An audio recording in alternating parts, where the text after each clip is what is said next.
Alright, looks like we're up and ready to go.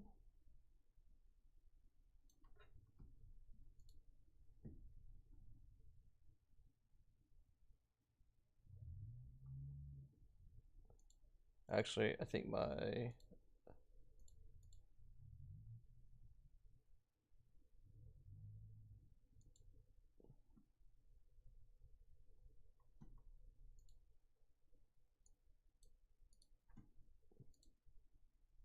Oh, hold up. We've got a quick issue that we need to resolve.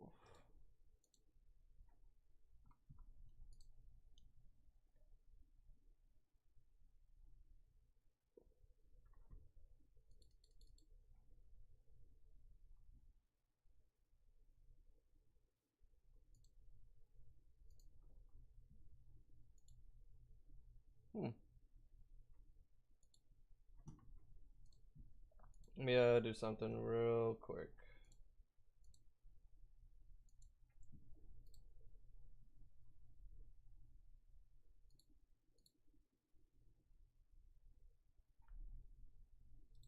Having a slight sound issue.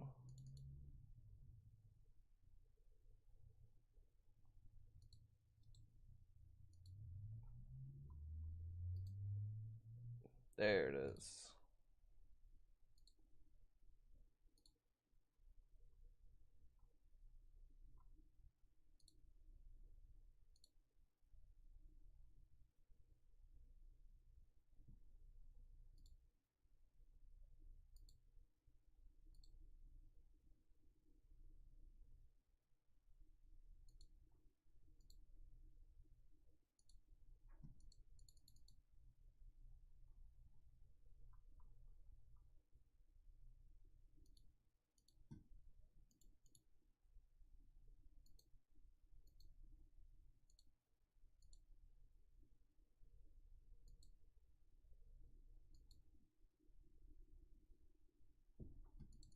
Ooh. Did we close arena and it crash? Yeah, so many people are jumping on at once.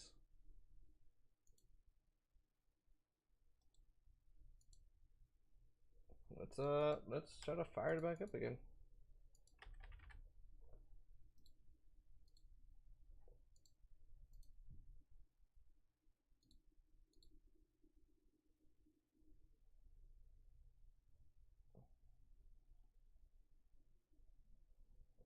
There we go.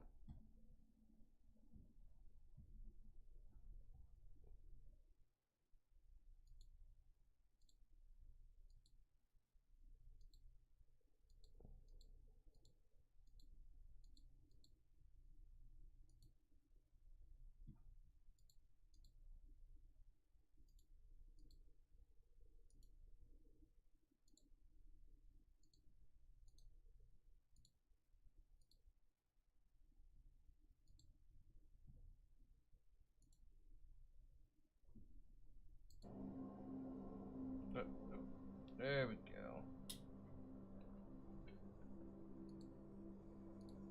All right. Let's get this started. So, yeah, Brothers War is now official. With Brothers War being official, they have changed out some of the layouts and stuff. Of course, we have our masteries reset. And for transparency, what I do every single set for the last couple of sets is I go and buy the mastery pass to get on this bottom track, and that just makes it so that I can just get more while I'm playing. I think you do have like an accelerant where like you're getting more experience, but it's like 20 bucks and it kind of pays off itself over time because you know you got a 3 gem here and then another 3, so that's 6, 9, 12. Like you get maybe like a third of it back, but like all this extra stuff that you get is just gravy on top. Plus, like the mastery tree is kind of cool. They always change. They give you new art 2 cards, like new sleeve arts and stuff. So for me it's okay. All the extra packs are pretty good. So That's usually what I do. And then on the store as well, what I do is I usually check every day. I check the store, and the reason I check the store is you get deals off, and randomly on your deals off, you'll get like spend 10 gold to get 1,000 gold back. So you're like, all right, well, I'm just netting gold. Like it's sometimes it's like spend 10 or 100 gems and get 500 gems. Like you just randomly check to see if you get anything.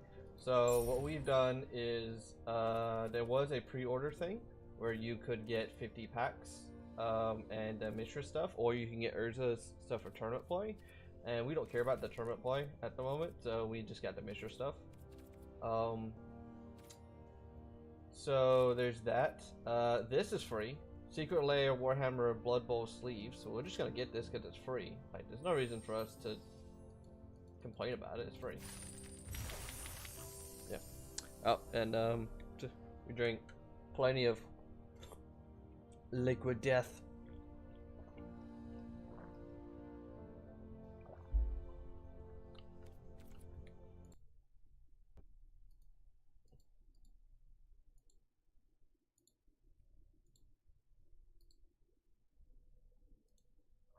Let me check something real quick.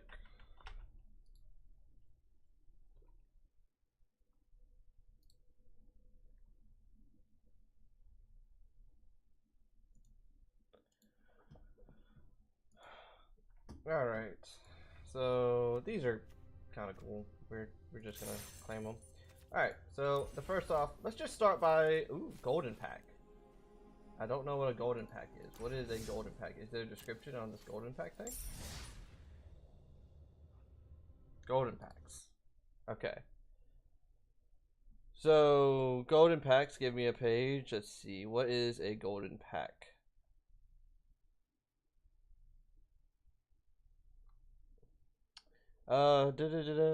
For players that have to do below, it's outlined different types of certain rewards versus your currency you can earn by below.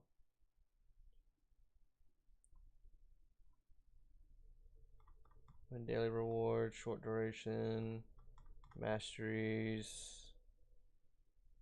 Is it just content card styles, event rewards, wild card rewards, duplicate protection?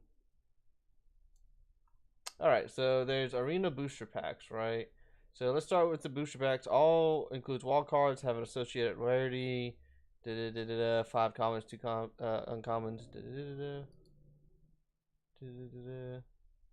But what's the golden pack? Golden. No matches. Huh.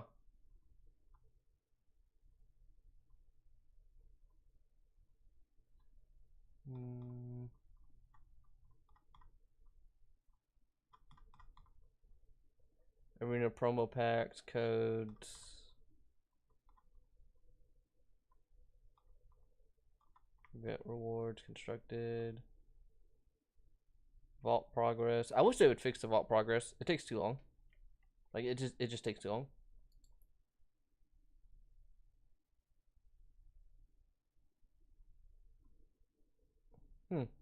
That link doesn't actually tell me anything about the golden pack. So what we're gonna do, since we don't know anything about the golden packs, we're gonna open up the normal packs, and we don't know all that's in the set, and we have some time to kill. So let's just open up each pack and see what we can get, and we will go from there.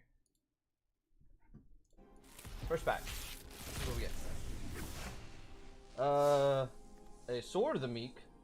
That's cool. Retro frame Sword of the Meek. So that's legal in historic, I guess.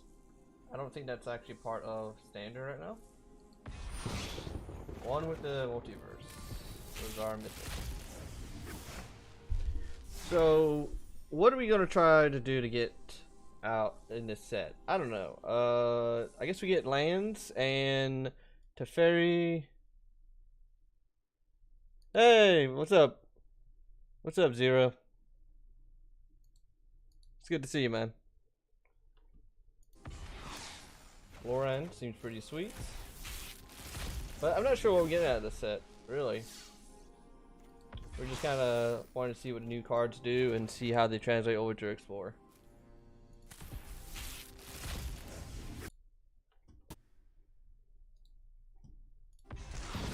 Platinum Angel. So let's look at my thing real quick. I don't think any of those cards, especially like Platinum Angel, is legal in standard or anything. So let's look. Let's do a filter.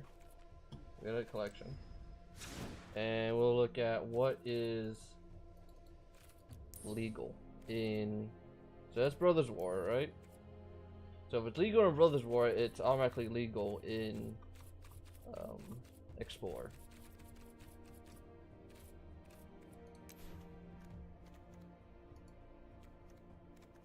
So let's zoom this out.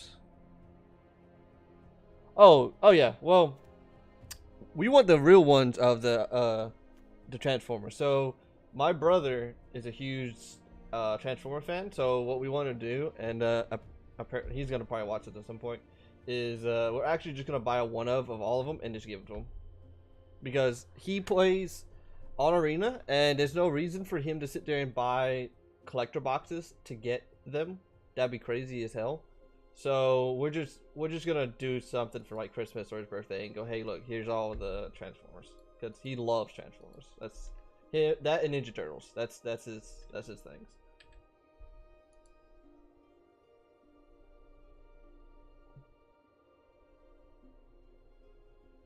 Oh yeah, we're definitely gonna go talk to Papa Bear. We're gonna definitely go talk to Papa Bear, see if we can get a second set. I don't care about the shattered glass ones. I like the old school ones.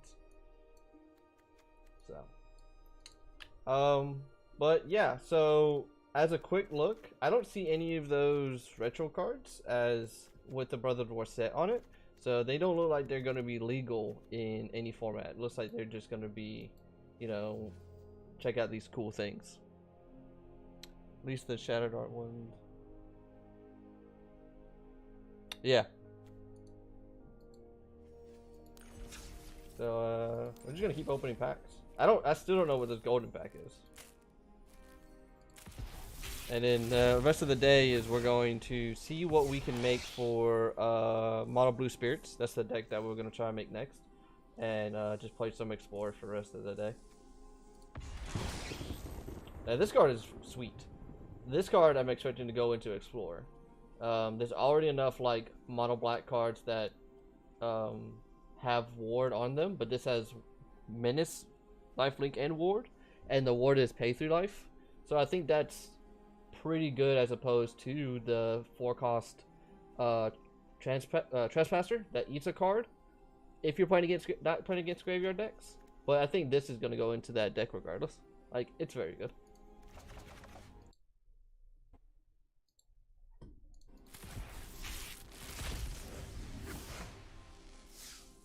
Another common wild card. When it attacks, nope, not good enough for anything. Let's move on to the next one. Uncommon Ornithopter. She's very good. So there's already like a green-white humans deck or green-white angels that's kind of running around. I know she's not an angel, but the fact that she is just a straight-up ground abolisher that attacks and makes a creature every turn is bonkers. Like, I said, there's no reason for the humans to go into green anymore if they have this. Like, Collected Company would probably be the only reason, just because you can cheat in 2 creatures. But the fact that this is just a straight up ground abolisher is awesome. Like, I can't flash in a Wandering Emperor and activate it to kill this thing. I can't do that anymore.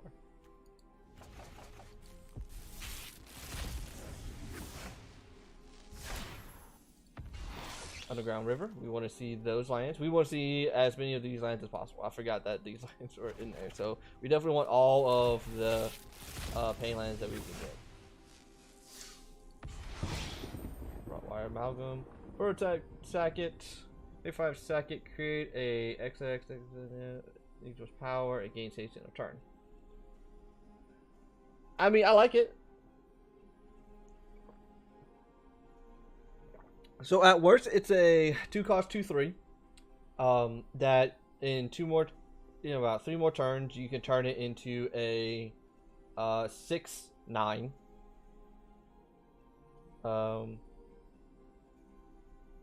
Equal to its power. Oh no, it turns into a 6/6 with haste.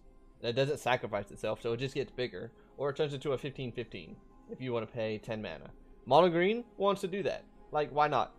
Like, instead of just going wide with everything, you can have this dude just get huge by paying 5 mana. You just scale into him. So, it seems pretty sweet.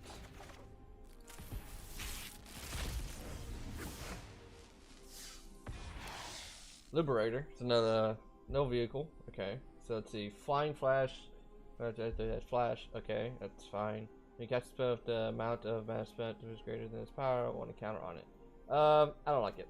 I think it's okay if you're playing like Walking Ballista and like the Walking Assembly one, the one that's like when it dies you make the Thopters. But other than that, I don't like it. None of these are exciting.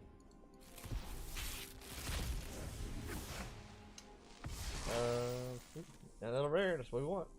We want as many rare wild cards as we get to make the mono blue spirits deck.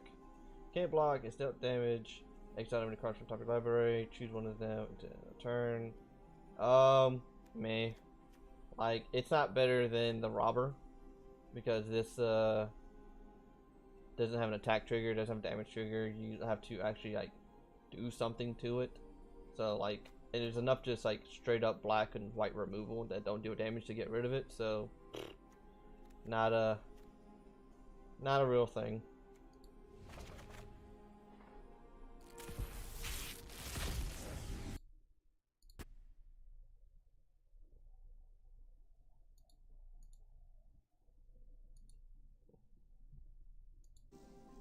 Alright, let's see. Chromatic Star is always a great card. I didn't even see what that was. I meant the... Well, it was a blue card, is what it was.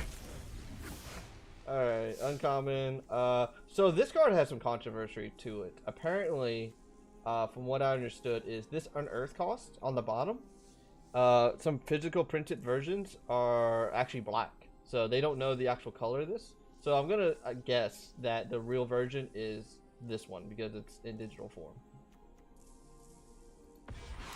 Mindbreaker. I like that. That card is fine. But I think the real issue is that in Explorer, I don't think there's anything that is unearthing for blue that's doing that. So, meh.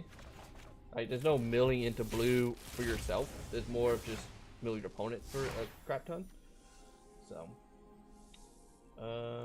Colossus, Urge's Command. So it's a blue command, so we have to pay attention to it. Creature you control get -2/-0. It's not a sweeper. You create a Power Stone. Power Stone's only really good if you're playing artifact decks. Create a dude that says artifact control. I could see this going into Insult Artifacts, like the blue-white Insult Artifact deck that was running around for a little bit. But outside of that, I don't think any blue decks want to play this. Keening Stone. It's a thing. It's not really a card. Swiftfoot Boots for whatever.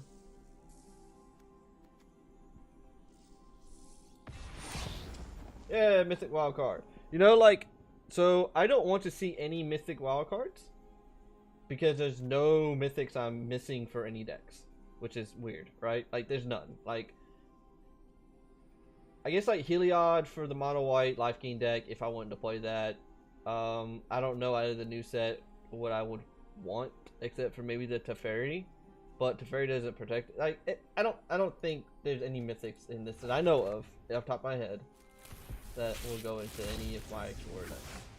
I could be wrong, could be dead wrong, but we'll see how it goes. Kala's Command. Make an artifact, dude. Put one counter into target control. It gets double strike. Get a planes. You gain 2 life. So I think this card is fine in the Angels deck. You're playing green white Angels anyway, so like if you gain life, that deck really cares about its life. So if you're above 7 life, you get all your Anthem effects. So that's okay. The basic planes reveal put back in. your hand sucks, like if I'm playing 3 mana, especially if it's double white, I want it to be in play. Like just put it in play. Don't care what a construct and a double strike can be super relevant. I mean, a 1/1 counter is way more important than this temporary, so it's okay. I don't think it's gonna see play over a lot of other choices.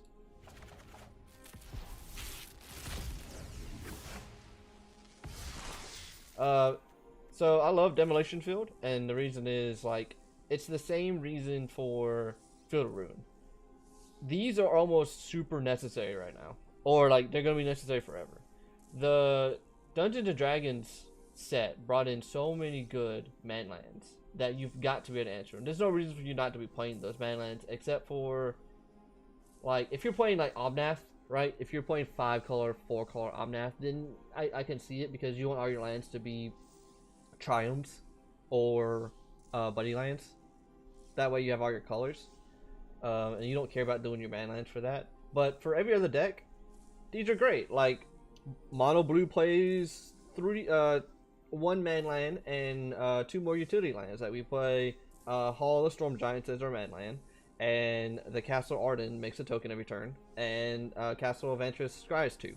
So, like, there's 3 right there that you probably want to make sure you take in these 4. Against Mono Red, you've got the Den of the Bugbear. So, like, they make a 3/4 and attack and making a creature. That's gonna put a lot of pressure on you all the time.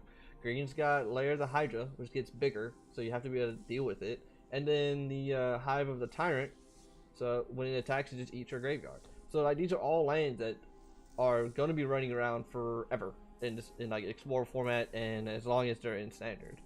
So, like, these are necessary cards. Gix, Yawgmoth Praetor. When a creature does to an opponent, it's going to pay 1 life. If they do, they draw a card. I don't like giving my opponent the ability to do that, or even have the option to do that. So his other thing is, well, pay 7, discard X card, exile type card, type. You may play lands and cast spells on the exile this way without paying their mana cards. So at most, you're gonna get, like, let's say that you have a hand of 7 and you ditch your whole hand to do this, right? You're gonna get 7 cards. You'll get to play 1 land, because you're still under land restriction, and cast whatever. But meh, like, at face value, he's a 3-cost 3/3 that doesn't do shit. So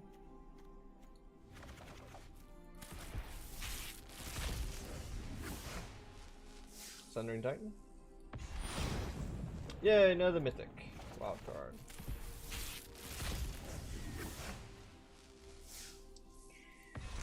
There we go. This Teferi. Now, this Teferi, I don't think will go into blue-white control, or into, like, a mono blue deck. I just don't see it. His loyalty plus is very cool. Like, you draw a card, or if you play any draw effects. So let's say that you just play Opt, right? You play this, you activate, you draw a card, it goes to 5, you cast Opt, you draw another one, it goes to 6, right?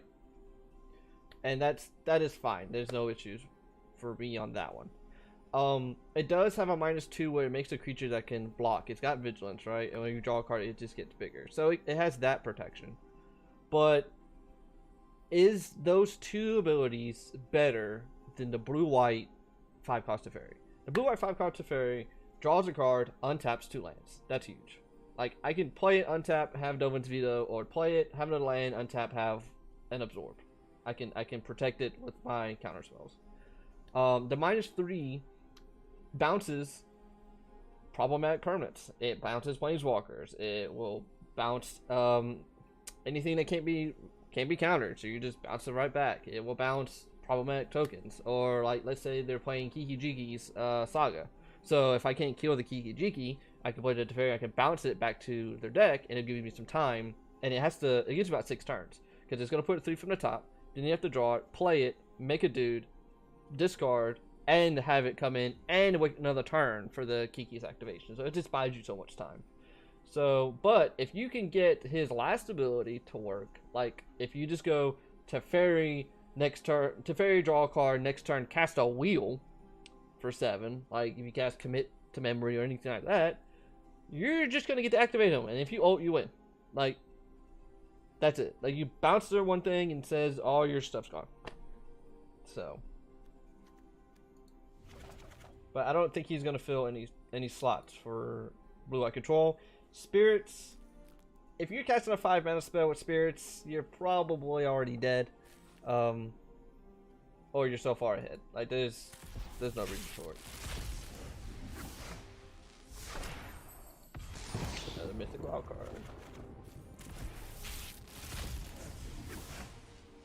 But you guys let me know on your opinions on these cards. Like I said, this is just me, like, face value from playing one format. Like, I'm playing Explorer. I'm not playing Standard.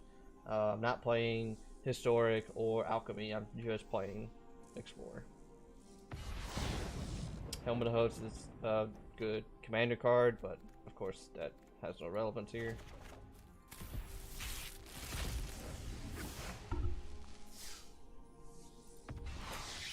Sculpting Steel. Now this card is cool. So I think this card is probably going to go into like Modern Tron. It is the same thing as a Crucible Worlds, but you don't have to sideboard in Crucible Worlds. You can play this in your main deck. It's 2/7, so it's big. It's humongous to try to kill. Cut Down doesn't kill it. Fatal Push won't kill it. The March has to pay 6 mana to kill it. No burn spell is going to kill it, except for like a Braid, right? If you're playing a Braid, because it's still an artifact. But it also has an Earth. So let's say that over the course of the game, you just play the Bahamut and you have one of your Tron lands get shot. Alright, that's fine. You can pay 2 green, you can put the Bahamut in, and you just replay the Tron land, and boom, you're back up to 9 mana.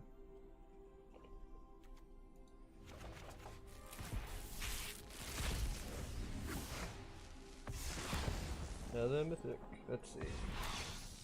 Oop. My headphones turned off. It's okay. Brushland. We want to see that. We are also making like Abzan, Greasefang, and all that stuff. So like we want to see those pain lands.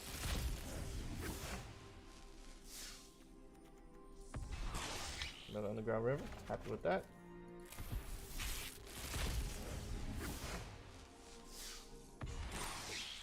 Fateful Handoff.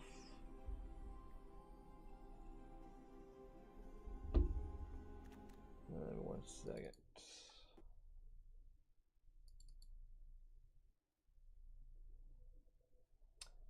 Draw a card equal to the mana value of target artifact or creature control, and opponent gains that permanent. Ooh, artifact or creature. Ooh. I'm not sure I want to give away any of my permanents like that.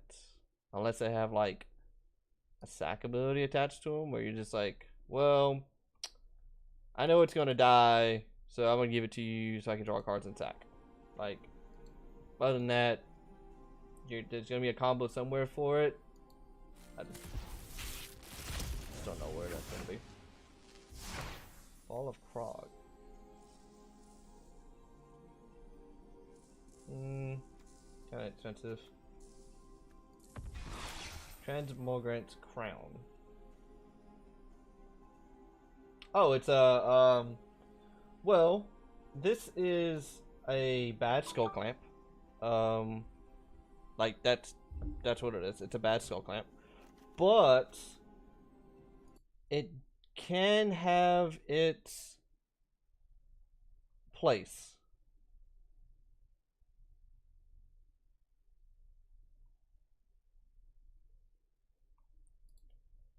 Sorry, a little distracted. It can't have its place. So in the Black-Red Sacrifice deck, the Rakdos Sacrifice, being able to just pay the 1 extra mana, because like most of what they're doing is tapping Witch's Oven and sacking the Cauldron Familiar to ping you, and or having the Mayhem Devil do the same thing, or Obnixilis doing the same thing.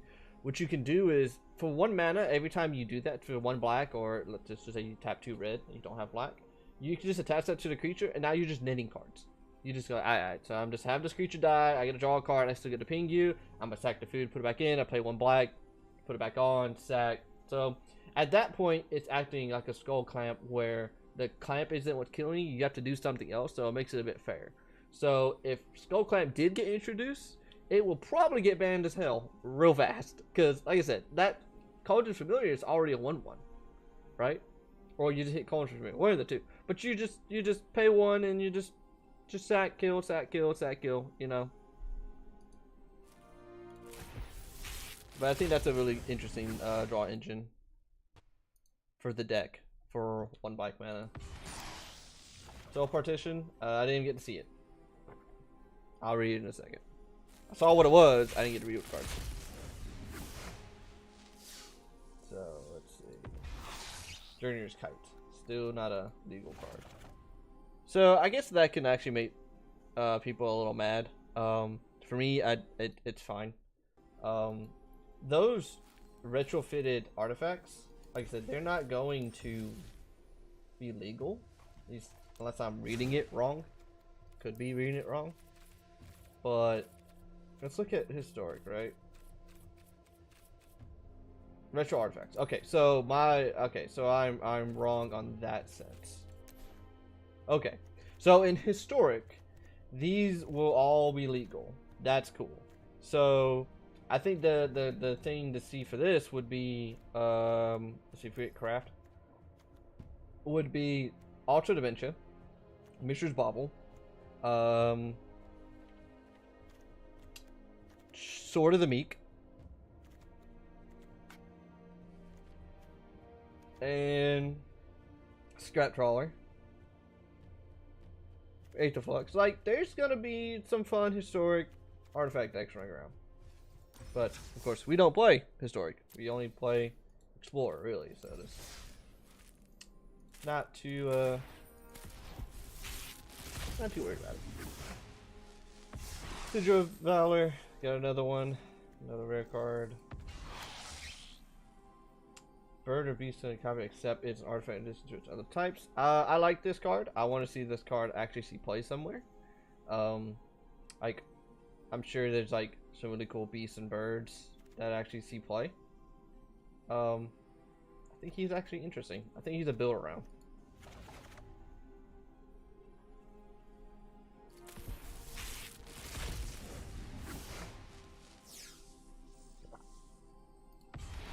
Deathbloom Ritualist.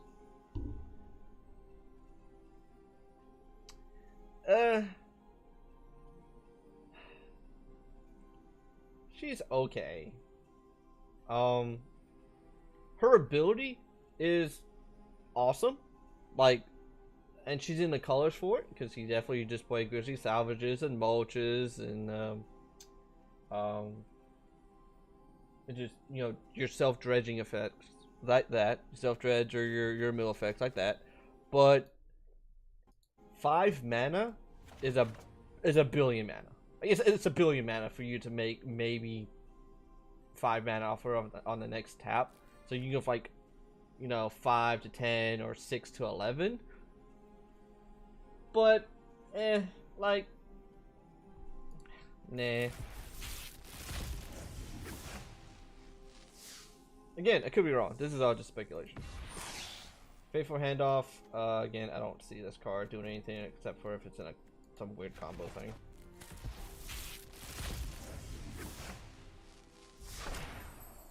This is rare. Has Death Touch as long as you draw 3 more artifacts. Do an artifact enters player control, you gain 1 life. If this is first time you resolve, you get +1/+1. I mean, it's definitely a build around. I don't know where it goes, but you can definitely build around them. Mazewine Tome.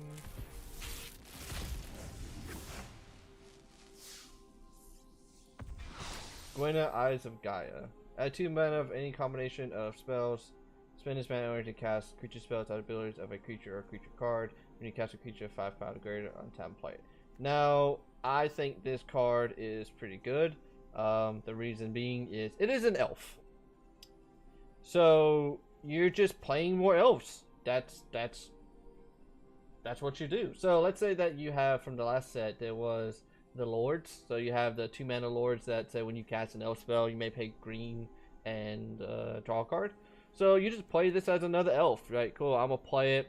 I'll get that trigger, and then whenever you play another elf, you can tap this to pay for the creature you casted, or you can do it for the activated of the ability. So let's say that you just have 2 in play, and you just go, I'm gonna play a 1 mana Dirtle, that's an elf. You go, okay, cool, or these 2 trigger, I'll just tap this one guy, and just pay for both of them. Boom, done. So, you don't have to play like 4 or 5 of them, like 4 or 5. You don't have to play 4 of them, you can play 2. Because it's still legendary, so.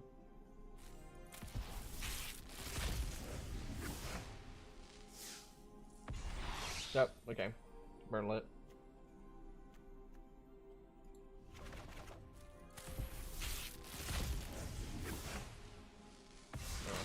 First of this. Oh, got another rare card. Brotherhood's End. So this is very good. So this is pretty much Anger of the Gods. Anger of the Gods may still be better if it's running around. I'm not sure. I haven't seen it. Because Anger of the Gods, if it hits creatures, it will exile them as well. But the fact that this also hits Planeswalkers is pretty good.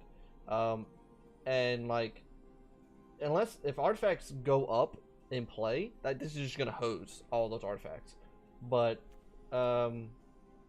just being able to hit Planeswalkers for that is pretty good. Like if someone goes Narset, play Narset, activate Narset, that puts you to 3. You cast this and resolves. You're just getting all their stuff out the way. It also is good against Wandering Emperor. So they go like, all right, I'm gonna flash in a Wandering Emperor. I'm going to, either they plus or minus it, right? So if they plus it and give something +1, the next turn, if they minus it, it puts it back down to 3, and this can sweep it. So, and it's gonna kill the creature that it put that counter on, because it's only gonna get to 3. So,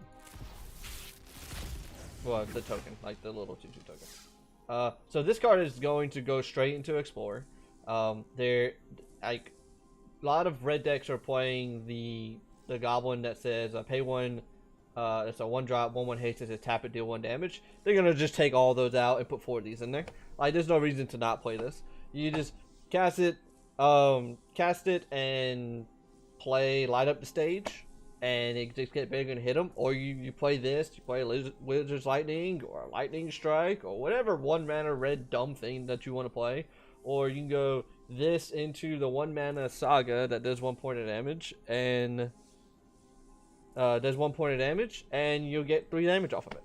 Because this will trigger again and turn as a 2/3, and you get that damage across. Like, it's just gonna replace that goblin, and it should, because it's one of the best red creatures printed.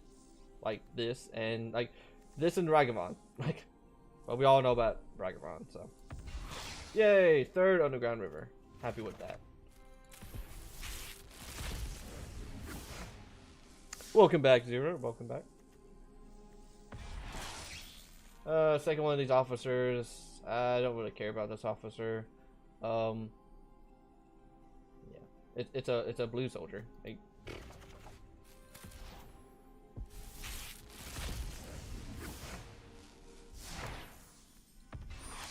second Brother's End. Like I said, I think this card is okay. What's this thing? Sagnet.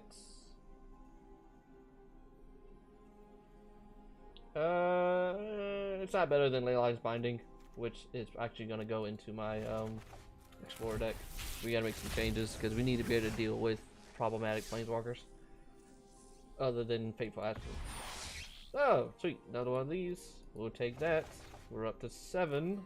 Still don't have enough to make the mono blue deck. I am surprised this card got downgraded. Yeah, so like this now goes into like a main deck of like elves, and not because it's a beast, but because like mono green's worst matchup, or like to get up on its matchup, is the mono black deck or the sacrifice deck. So if they resolve Liliana, or if they resolve the double Mind Rot, that it's like the Mind Rot plus exile, they're go blank, whatever it's called. This is just gonna cheat into play, and you go, all right, cool. That's just I have a free 4/4. I gain 4 life, and we're gonna start attacking.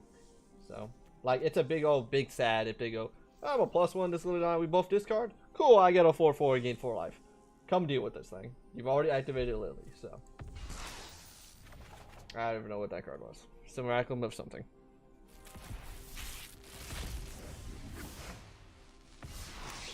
Sweet, that's 8. Temporal Anchor. Oof, big O 6 mana spell. At beginning of your keep scry 2 whenever you choose to put one or more cards at the bottom of your library while scrying. You exile that many cards from the bottom of your library. During your turn, you may play cards exile Temporal Anchor. So, I like this card. I don't like its cost, but I like this card. So, the old Izzet deck that was running around for a little bit has a lot of ops in it. It was playing ops, and I consider it's like, kind of scrying. But this is probably going to go into any deck that's playing like Omen of the Sea, just so that you have the ability to play this, flash in, and put 2 to the bottom, and then on your turn you get access to 2 more spells, or 4 spells, because you can look at your scry on the top 2, and when you put them to the bottom, you can actually just exile them. So this card has a lot of potential. I don't like its mana cost, but I love its effect. It can draw you so many things. Like, scrying just makes it so that it doesn't go to the bottom, you just tucking it away. I don't care about this one right here.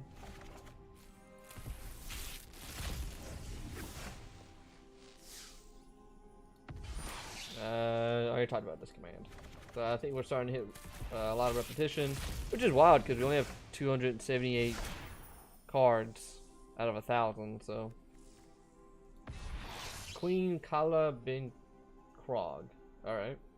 Discard cards in your hand, then draw them in cards. You may choose an artifact or creature card with mana cost 1 that you discard this way. Then do the same for artifacts or creature cards of 2 or 3 and return those to the battlefield. Only activate the sorcery. This card is great. This card is great. So I can't use that at instant speed. If I could, this thing be busted as hell. So what this says is pay 4. It is a Elvish Piper. So you're just gonna pay 4, tap, discard whatever you want in your hand, right? And then you draw that many cards. So you don't actually lose any cards in your hand. So let's say you discard 4 cards. You're gonna draw 4. Well, you look at those 4 cards and say, oh, I ditched a 2-drop and a 3-drop. They're gonna come into play. So you're paying 4 mana to cheat 2 things, to cheat 5 mana into play. You can also pay 4 and you can cheat 6 mana worth of things into play. She's super good.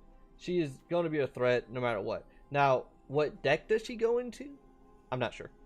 I don't know if she's going to go into some type of equipment deck just because she's red-white.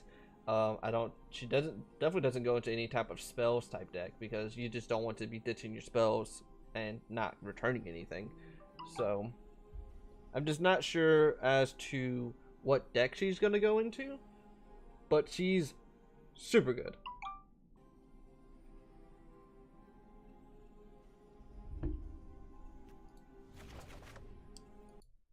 One sec. I got to keep up to date with my other streaming buddies.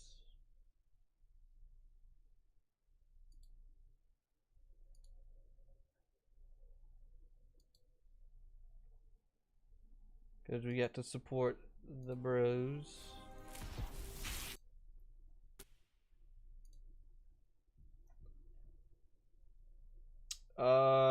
So this is the first Mishra. I think Mishra's kind of cool. I just don't know what deck he goes into. Like, I haven't seen the deck for him yet. Howling Mine is a Howling Mine. It's a Howling Mine. Hero of Dunes. He's definitely a build around. I like his effect. It's a Sun Titan type of effect. I just don't know if his colors is good enough, but we will see. we'll keep an eye on him. I don't care about the Swinebringer. I don't think it has good practical.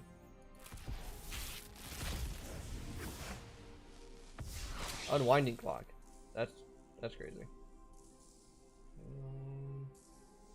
Nothing. Supply drop. Another mythic.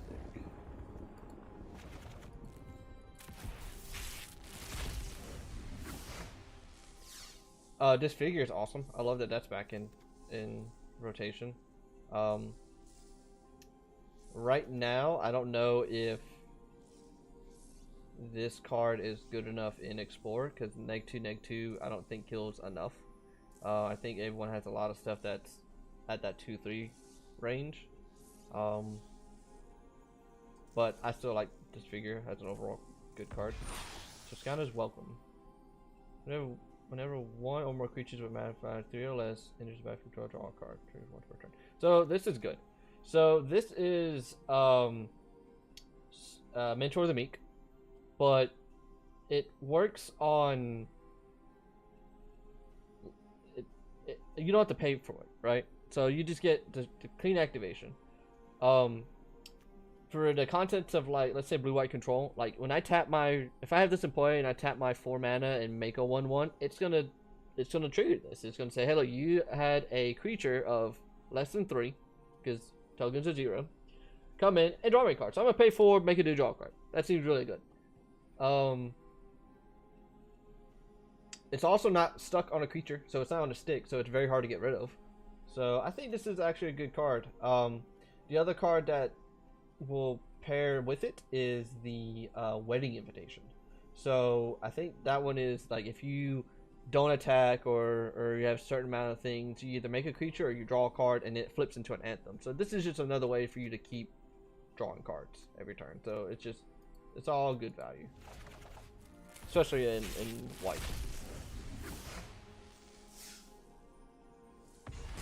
Hercule's Final Meditation.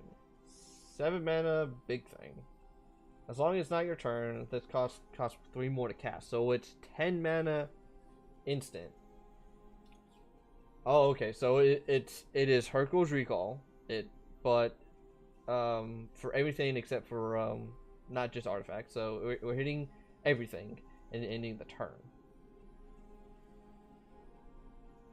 Meh. Like, meh. I could maybe play this in blue-white, like at the very end of the game, but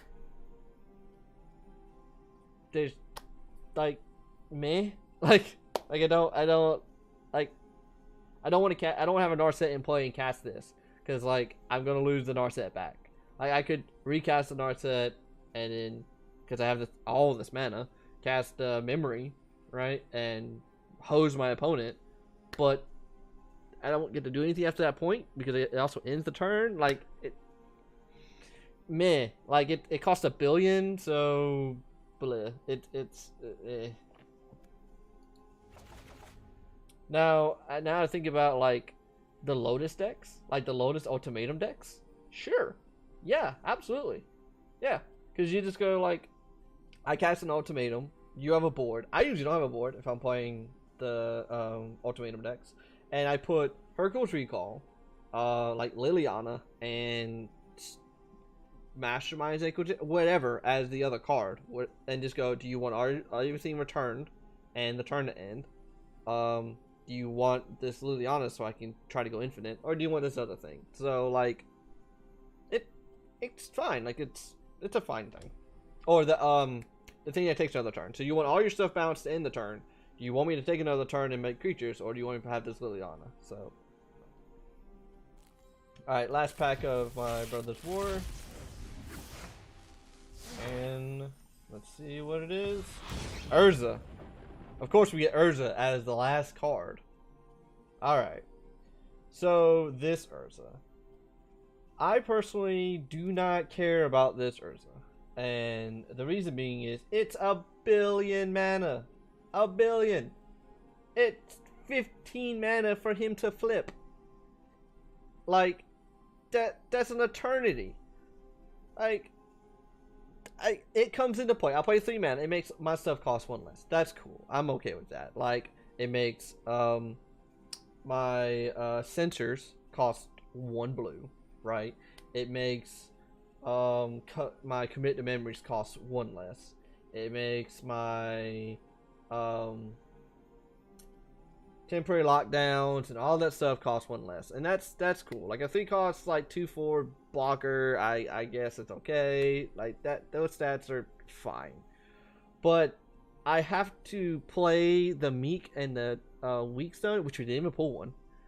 With this, which is 5 mana, draw 2, or 5 mana -5/-5. That's so much mana. And like, even his activation, like, okay, so let's look at his other side, if he's melded together, right? So, you can activate it twice per turn, right? So, the next thing I cast costs like 4 less, right? And I gain 4 life. That seems, you know, pretty good. Draw 4, discard 2, me. Create 4 1/1s. Exile 2 permanents, but they'll put him to 1. And he's a big old Wrath of God for 15 mana. Like, meh, don't meh. Now, if they do a glitch, right? Like a weird glitch where it does the ultimatum or the Tibalt thing where you can cast the backside and just go, well, I'm not casting the front, I'm paying like 5 or 6 mana for the backside. Yeah, sure, it's dumb. It's broken as fuck because you're cheating to play. But other than that, it's 15 mana. It's 15 mana. So, alright, so we're gonna open up this golden pack. I don't know what a golden pack is. We're just gonna open it. Alright, so golden pack is 5 rares. Oh, this is the soul partition we didn't get to look at earlier. And it looks like 3 of them are from the new set, and then I have 2 from the older set. Ooh, second farewell. I like farewells. Soul partition, exile target refer as long as the cover exiled, it's on to play it. The cost a spell cast by an opponent this way costs 2 more to cast. So I like this card, and I don't like this card.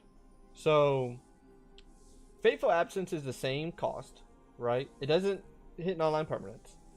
But if I'm going to hit something, it's going to be a Planeswalker, and I don't want them to have the ability to cast it back. It may just be good enough to buy time, because I could, you know, turn 2, I can hit their Walker, or I can hit whatever they're playing, and then they have to have 2 more mana to cast it. Or it'll give me enough time so I can hit it and then like draw a counterspell and hit it when they recast.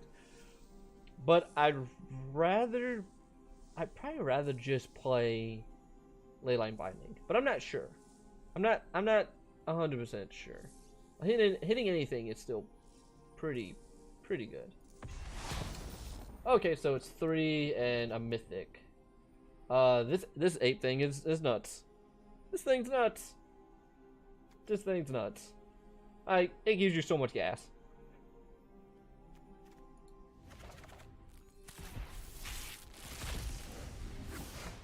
Alright, so yeah, alright, so you get rares from other sets too. Okay, so 2 from Brothers War and X from other sets. So I got 3 on, I got a mythic on this one, so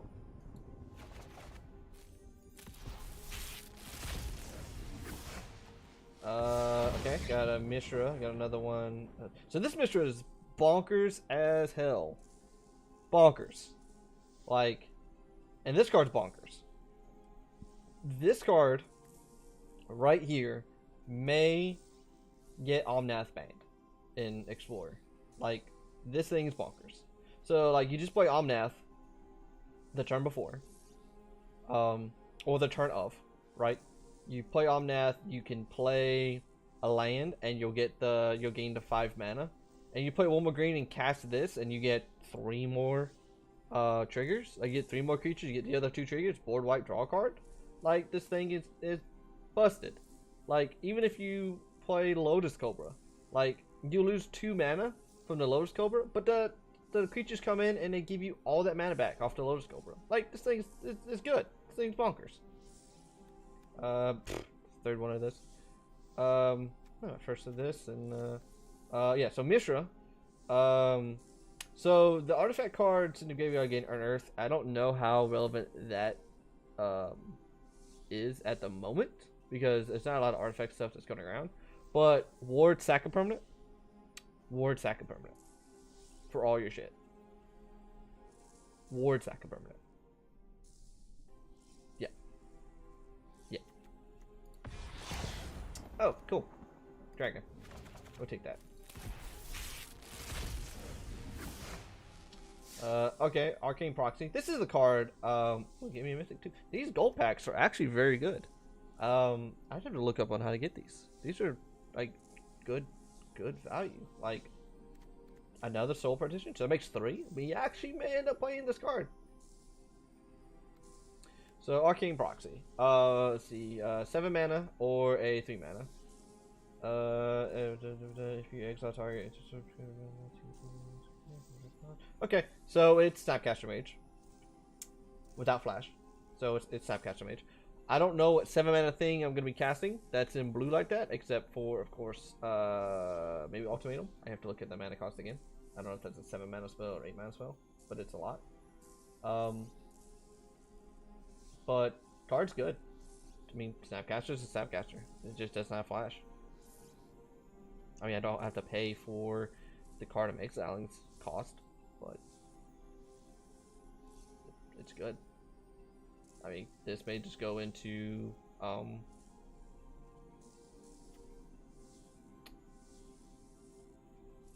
wanted to say maybe replace Spellbreaker Horror. I don't know. Not sure. Hey, the other Mishra. I think I've got 2 of these already because when you buy the thing, you get 2 of them.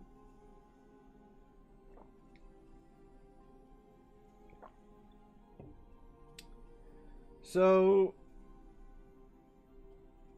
I like this card in the Rakdos mid-range decks and the Rakdos sacrifice decks because you're just taxing them over and over again. Now, what's the other mill thing, right? That's Power Stone. I can't see the.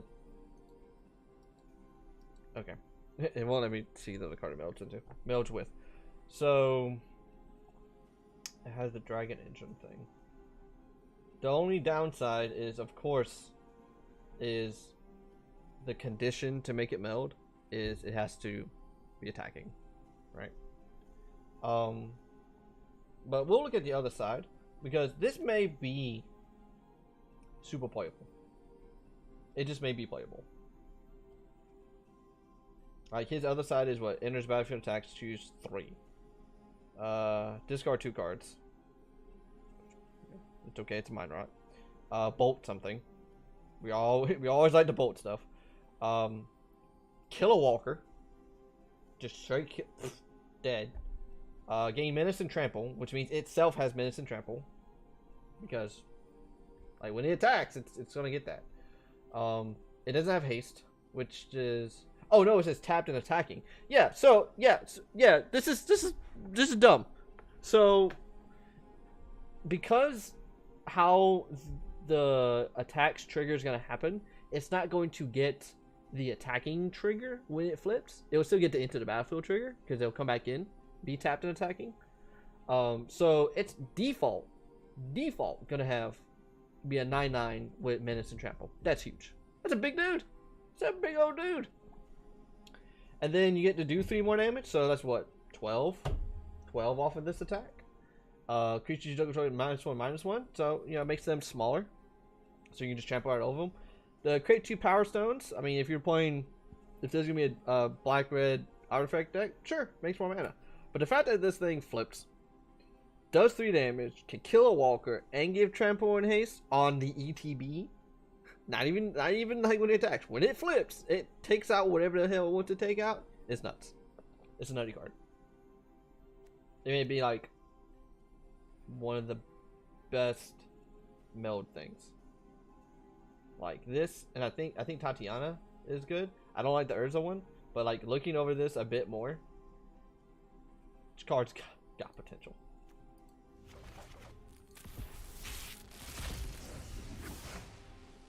Alright, so we got a new rare over here. So like Thornton decks are gonna love this. Ooh, I got another one of her. These gold packs are really good. Alright. And then a John. Sweet. So those gold packs are real. Like those are really good gold packs. So what do we do to get them? Is the question. Okay, so it says purchase on the top. I don't know if you can see. We'll move it out the way. Move my face. But it says purchase 9 or more Brothers War packs to earn a golden pack. So because of the rares and stuff that's in it, I guess that makes it where I don't have to worry about doing limited. Because what this is saying is okay, so it tells what it is. Every pack you purchase with gold or rare gems gets you closer to a golden pack. Golden packs contain 6 rares, each with a normal chance to upgrade to a mythic rare. Oh yeah, so these are good. Pay that money, Wiz is broke. Wiz is broke right now. They Hasbro is dropping a ball with them, and Wall Street is having a way with them right now. Just having their way with them, all that they want. So, but this pretty much says pay 10,000 coins because you know your pack is we don't care about the mythic packs. We only care about these packs. Like we can pay the extra for this if we wanted to, which I don't know what's in a mythic pack because it doesn't tell me what's in a mythic pack. Wish they would tell me.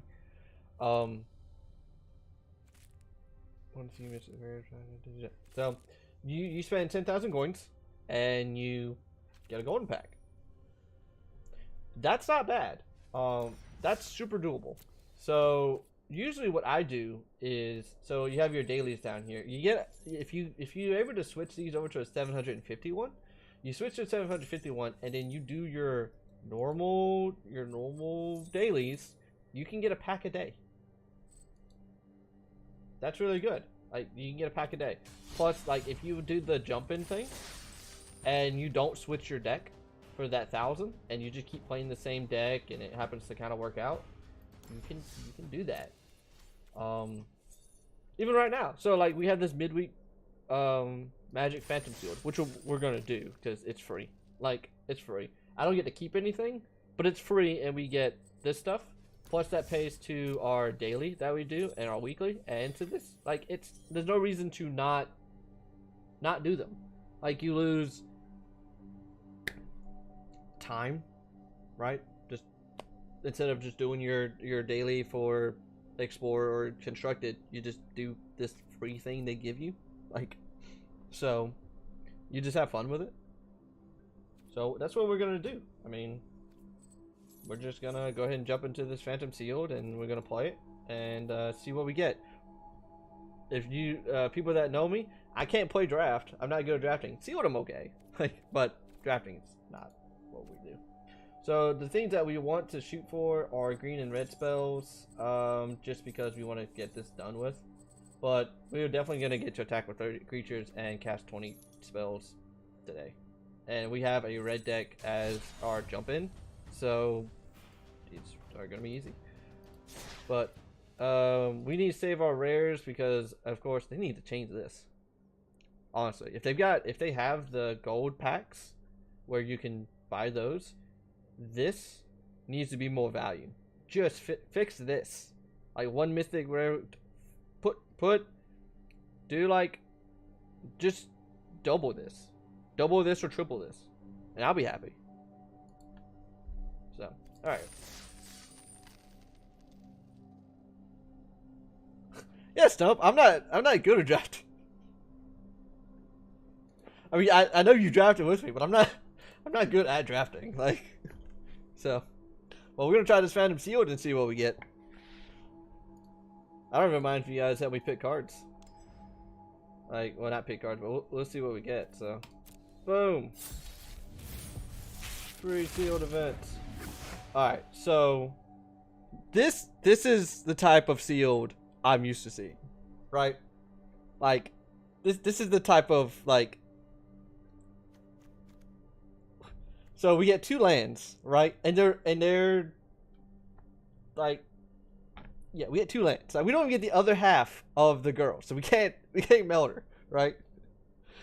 So, but this is the type of stuff that we see in real life. Is I can't pull anything, but I'm gonna try to play with whatever the hell I got. Platinum Angel is we're gonna play Platinum Angel because it's a 4/4 beater, even though it costs a billion mana. We're gonna try to get in there with it. Tempura Archon, we can't even play with the 2 lands we have. And this, we're gonna try to get this and this to work. So hopefully we have some white cards that we can play with this. Oh my god! And you know, Cloud Keep is, you know, we're gonna make something cost less. So these rares plus 3 more will open your steel pack. What are the other 3 rares? Let's see. What are the other rares that we got? Because they, I mean, okay, so we got a white rare, so that's playable. We have a black creature. It can't block. Returns to the battlefield. It will counter the cost if it applies 4 more basic lands. Oh, non-basic lands. Okay, so this is cool. I like this. This card's fine. Key to the city. Yeah. So yeah, these are our non-bomb pools. So we're just gonna play what we got. All right. Okay. So let's see. We're gonna grab all the removal. Whatever removal we've got, we're gonna grab it. So this is somewhat removal.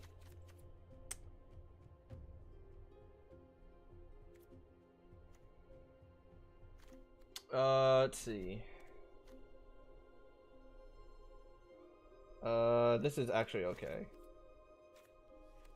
Let me actually zoom in. That way you guys can see everything a bit better. Let's see. Surveil, draw a card, mill 3. Draw, counter target spell. Let's just pick 4. Thopter. Your top 5 cards on them. Start lesson. Counter spell. Okay, big thing.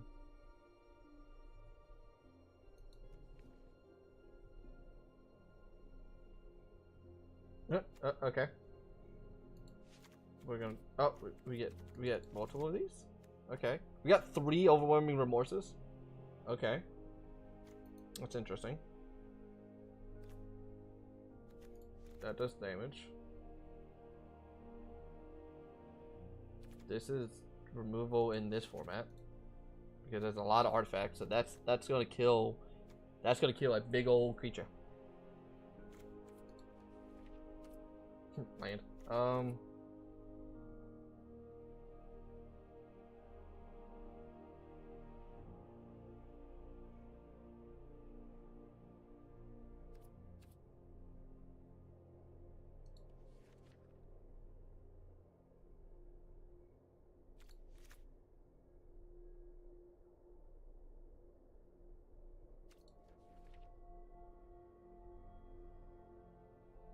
Alright, so heavy on artifacts, blue, black, red artifacts.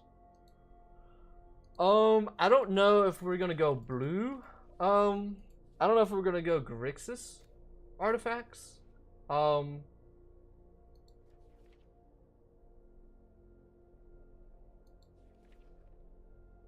But I do agree that we're definitely going to be playing black. So let's just grab all. Well, actually, We'll just sort this as black. I think we're gonna play black, red, green. I think we're gonna play Jund, but we're not 100% sure. So the things we want to play, and we're gonna be aggro here. I don't think we can be any form of control here. So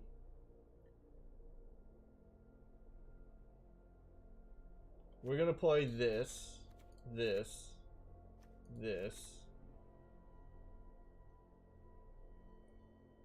has evasion. We're gonna play this. We're gonna play all of these. We're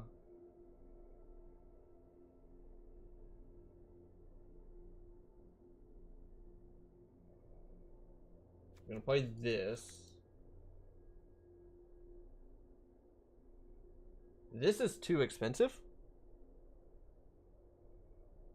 Cut the third color, go hard, black, red. I'm leaning that way. I am leaning that way. So let's look at red. Sack the permanents. We want some combat trick. We want that to kill whatever we want. This is big. It says sack an artifact. Gets +1. This kills something big.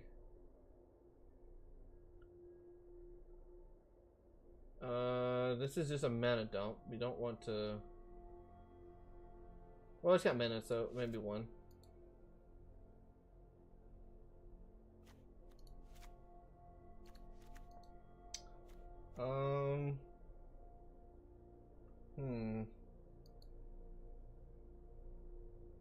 That's alright. So this is possibly one deck.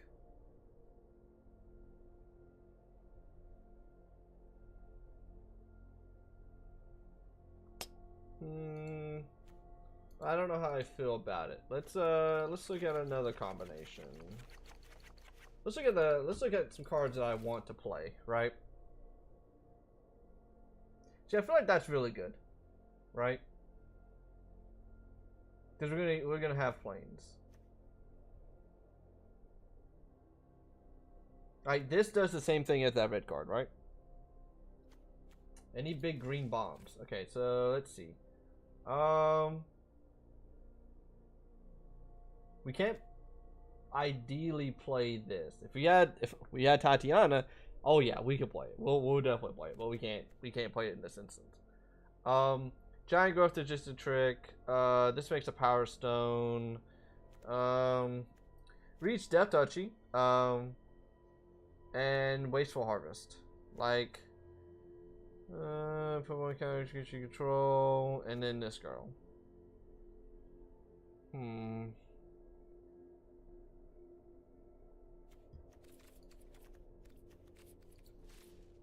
Let's see, artifact wise, that are just artifacts. We'll do a filter and we'll put artifact. Okay. What artifacts do we have? Veteran Power Blade is, I mean, it's a weapon. We always like weapons. I like this guy because he's a soldier. I don't like this. This is too expensive. I like this guy. Combat Thresher seems pretty good. I don't care about this. I don't care about this. I can't really do anything with it. I like this guy. Like, I really like this guy. I feel like he's a reason to play black. Just because he's just aggressive all the time. I mean, got Death Toucher, got that. Add an amount of green equal to his power. So I do like him. 3 costs 1/3 that makes 1 mana or makes 3 mana later on. Firebomb we're gonna play. We're gonna definitely be playing this Foundry Inspector because, duh, like it's an artifact set, so we're gonna play it. This is backwards. Like, that's just backwards. I like Springleaf Drum. It does always what it's supposed to do. Just turn to do Tremanadork, which is fine with me. Burner Shard's okay. Earthing that. Platinum Angel, we want to play maybe the 2 when we counters unless 1 or more colors are spent to cast it. And Flash Stark is supposed to draw a card. So here's what we're looking at here. So I do think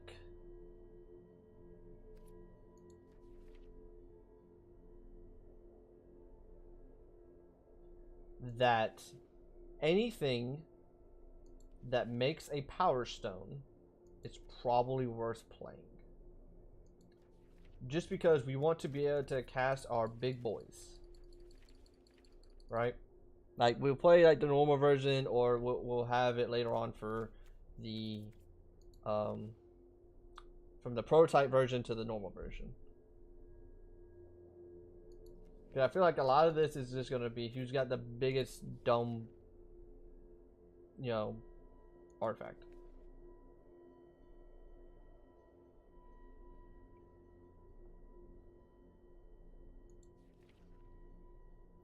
But I do feel like this card probably needs to be played. Like I think I'm gonna do this. I'm gonna go with this and this. And of course we want to play just good.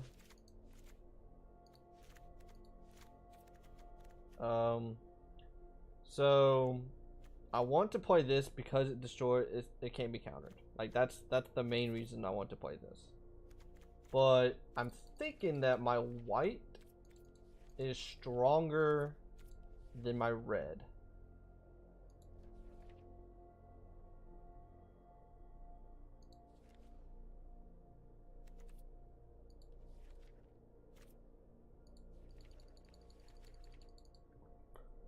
So let's see.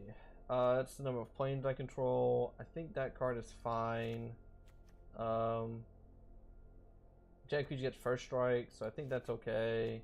Disenchant's probably really good in this format. This says mill 3 cards, right? Or creature card 2 lets them on them. This way, so like I like this. This. Graveyard 2, like that seems really good, right? Because it says when she attacks or another legendary creature attacks. So if we have another legendary, target creature gains flying. See, I like the Thresher.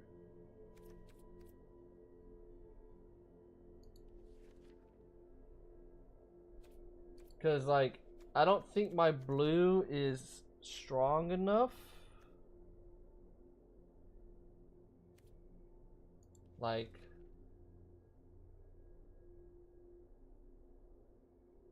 yeah, I don't think my blue is strong enough.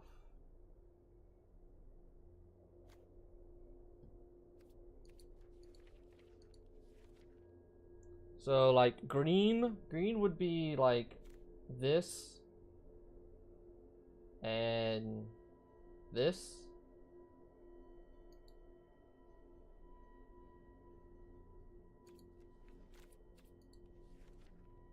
We're gonna put one in there for a combat trick. Like, this guy's okay. He gets bigger over time. We haven't even looked at artifacts over here. So, like, this is a land. I mean, we're gonna put it in because it's... I don't know. Well, we're gonna put Evolving Wilds into Mana Fix. Firebomb does damage. This makes all of my big dudes cost 1 less, right?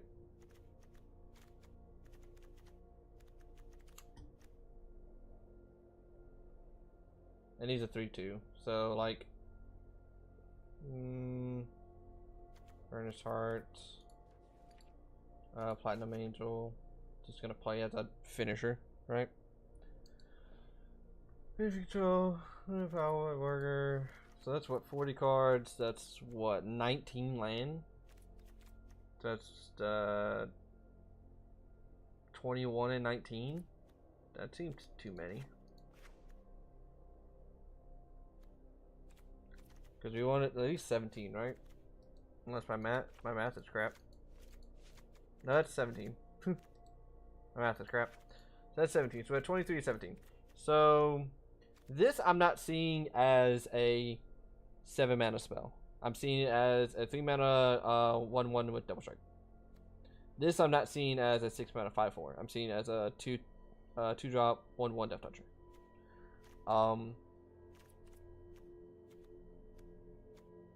The only thing that we want to probably see is like, I really want to try her and just forget the black, right?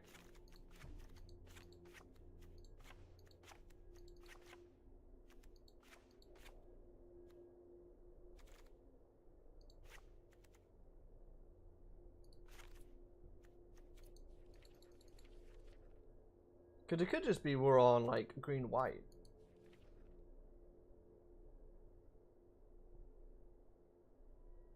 I mean, it does. Black has my removal because it definitely has this.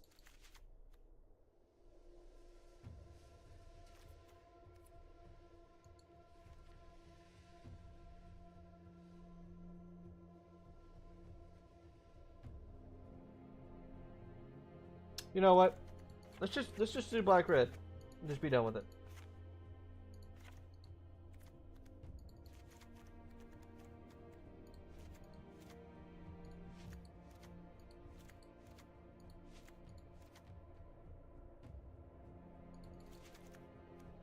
And we're just grabbing them all.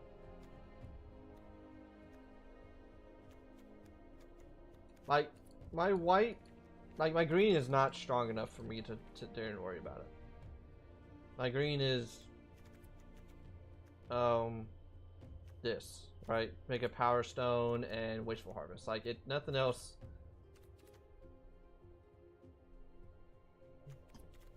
But I mean, we can, because like I guess we can play this and this.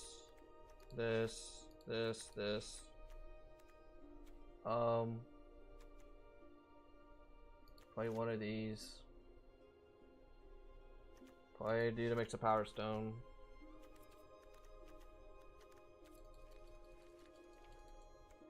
That makes this worse, but like a couple planes is still good.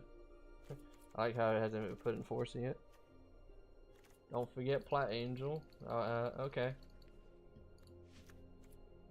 You play that guy in. He'll probably get cut out.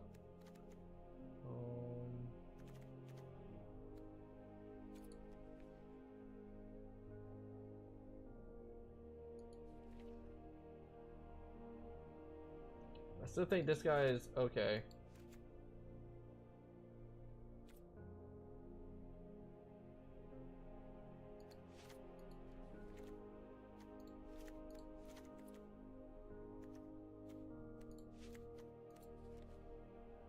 Now we just have a billion cards. Let's see, 3 mana or less. We have a lot of 3 mana dudes, so this is okay. That's fine.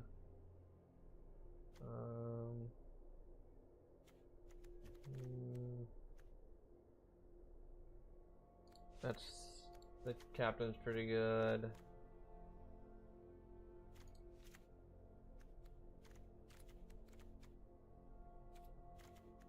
Alright, so how many lands are we looking at? So we don't need all of these guys. That's just too many of those guys. We don't need big mana like that.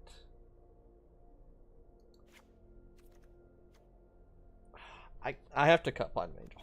Like, the fact that like there's so much artifact hate in this set that this just doesn't do the thing. Like it just doesn't do the thing. Oh, I gotta cut this. Do I run it for the lulz? Is that what it is? Ah, I'll run it for the viewers. Don't be scrub. Ooh. Oh.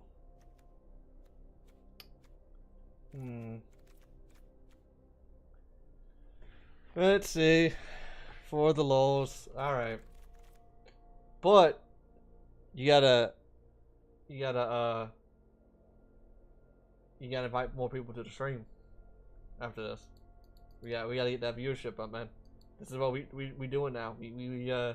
We streaming this every day that we can. Video time with 6-0 Platinum Angel. Well, it's a Phantom, so you just keep going. So I would say 3-0 with Platinum Angel. Won't happen. I'm still gonna play this. I think this card's cool. This lets me go wide.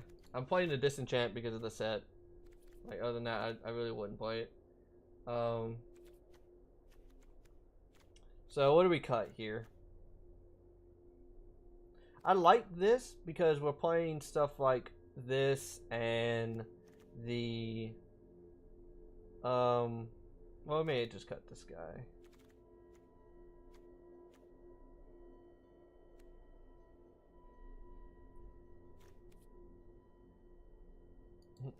I went infinite with Platinum Angel.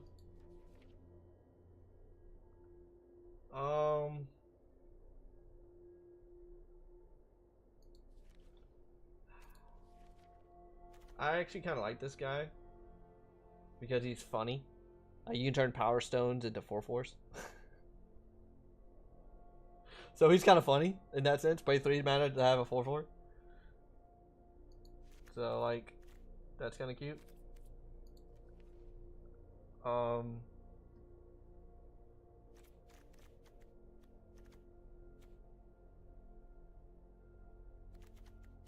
Why hasn't it put like?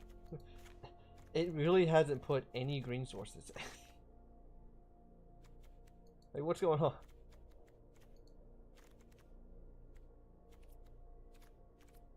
Play burn to ramp into your biggins. I mean, my red's not good. Like, my red's not good. Oh, burn to start. Yeah, I can recurrent it, I guess. But I need to figure out why. Forest.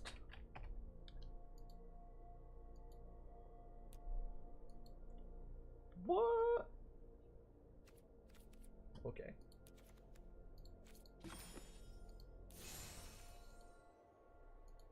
Where is my button? They used to have a button where you can turn off the auto. Or it used to be like a thing that you just plus and hit land generation. There we go. There we go. Well, Foundry Inspector, we're not gonna play. Let's see how much time we had. 6, 12. Well, let's look right here. Yep, go to the thing. So we have what? How many lands? 17 lands. That's not enough lands. Well, we can do 18 lands. So we'll do one more forest. I think we're mostly in green. So we're not gonna do Foundry Inspector because it itself doesn't do anything to our other guys. Like, it doesn't make these guys cheaper.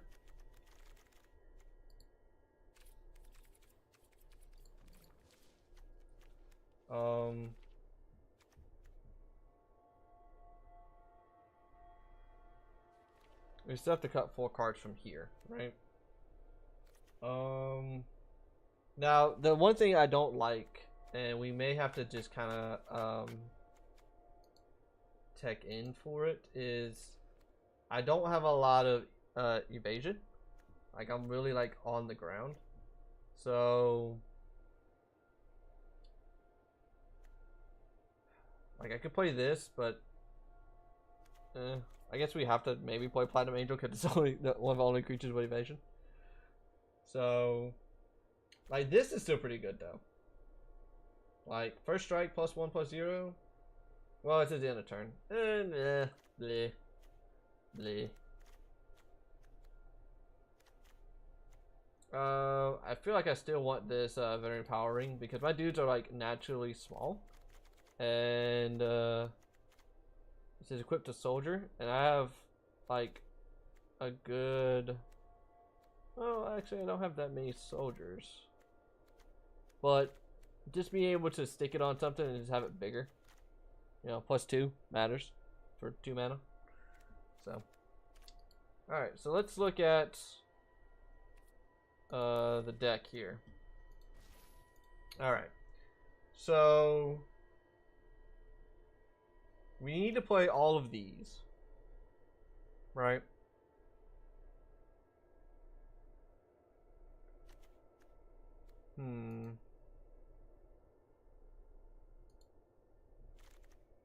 I like the Threatened Vigil because we have, it says leaves my graveyard, right?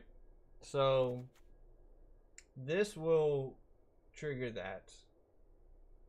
Oh, it's also got flying. Okay, so she's actually pretty good. I like her. The highest thing we can get rid of is, you know, because we have only 5 planes, is a 5 mana thing, which is okay.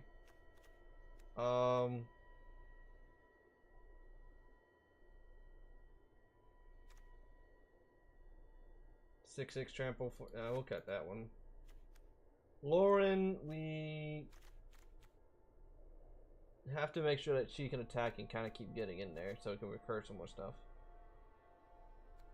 What artifact card are we recurring? So this, Burnish Heart, this, and this. So what artifacts can we recur with her that are worth our time?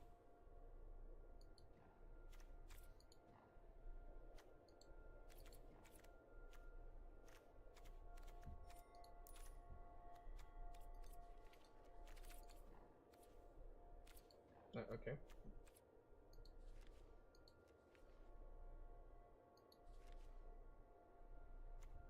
Why am I not seeing?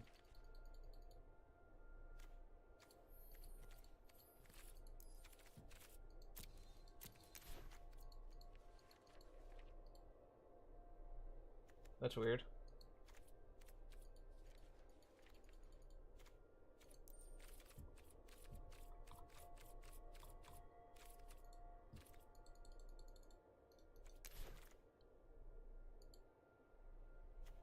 That's really weird. Not seeing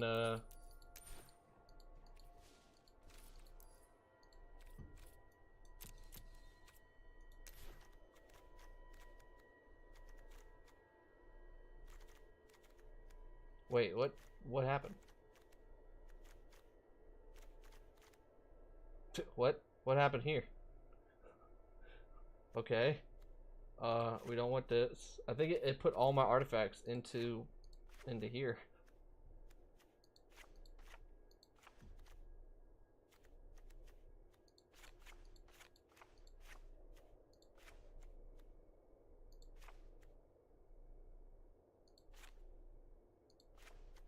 Yeah, it put all my artifacts in here.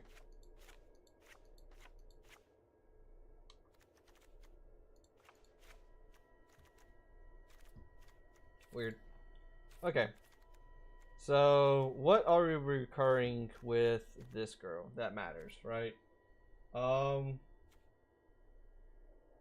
Well, Key to a City makes her actually kind of interesting because we can just keep giving her unblockable so that she won't die since she doesn't have any combat text. We can keep getting back this Goblin Bomb, which is expensive. But if we're late that far in the game, then I guess it matters. Now this is interesting. Supply drop is actually interesting. Because with her, it turns her into a 5/5 every time she attacks. Or whenever something else counterattacks. So that's actually an interesting little tech thing to do there. I don't like my curve. My curve is not where I like it to be. So what we're going to do is we're going to take out some of these 3 costs that do not great things and replace them with just cheaper stuff. So we want to keep this because we don't have a lot of ways to get rid of flyers, so that's how we want to keep this. It's got flying, but it has 1 ETB, so we're going to cut that for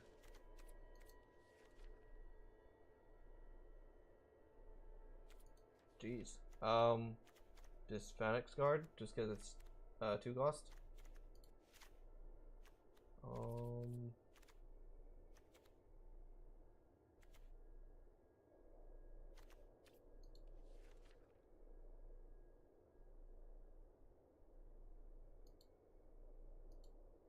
Huh.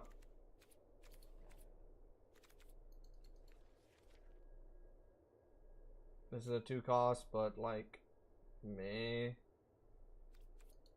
I've got what, 2 of them? I don't have a tower worker. If I had all 3 of them, maybe.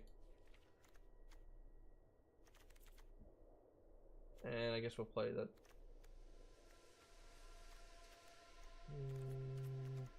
We'll play the Burnished Heart. The Burnished Heart, if I mill off of with the Airlift Chaplain, pretty much will give a +1, get a planes, I get more cards. So we're gonna play it.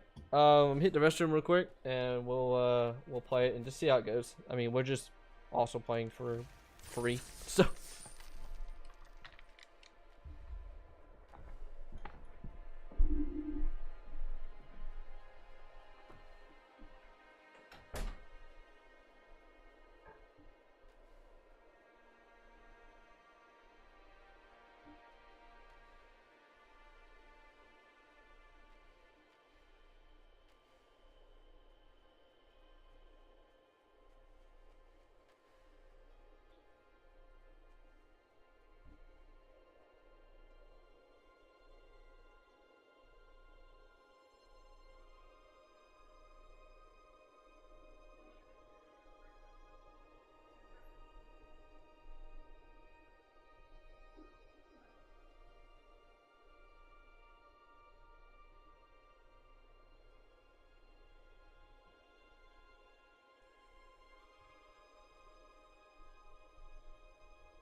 Alright, we're back. So, we're also checking up on some of our other buds. They're not on yet. Alright, so we're gonna fire it up and see how it goes. So it is fun that we get to play with the new Brothers Wars cards. But and it didn't cost us anything. So hey, look. Let's see if Arena gives me a 3rd land. I don't think it will, but we'll see how it goes. Hey, look, 3rd land, sweet. Now we need a white land.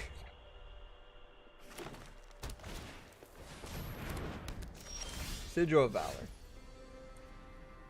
Alright. So he's probably playing green-white humans. We saw a lot of, you know, cheap little human creatures. Like, let's see how it goes. I wanted to do that first. Hey, white line. So we're gonna play Tasha's Welcome first, since we can do that now. I mean, he's gonna tap me for 2. Let's see if he gets rid of my Welcome or not.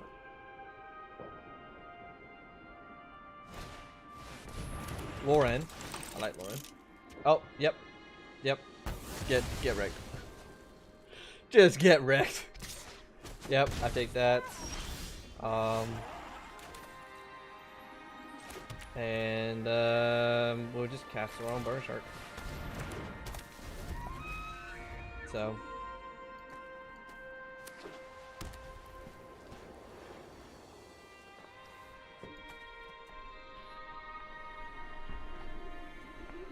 this Burnish Heart on his side of the board is way better than mine. Um, you could like attack for 3 and then sack it and give it 2 lands if you wanted to, or you just keep attacking for 3. Yeah, I mean, or you can not do that. Yeah. You can play another creature, attack for 4. Yep. Ow. So it's so weird is they made the little card text on the bottom right kind of like the old school retro, where like it was much smaller and it didn't have this little frame to it. But if they really wanted to do that, they should have put like the sword and shield on it and just kind of just really did it.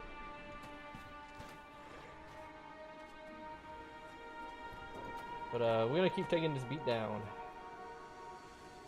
You gonna let me draw a card? Oh, okay. I can hope, right? This is 3 cost creature card. It's still a flyer. 3 mana. This is a 3 mana activation. All my stuff's 3 mana.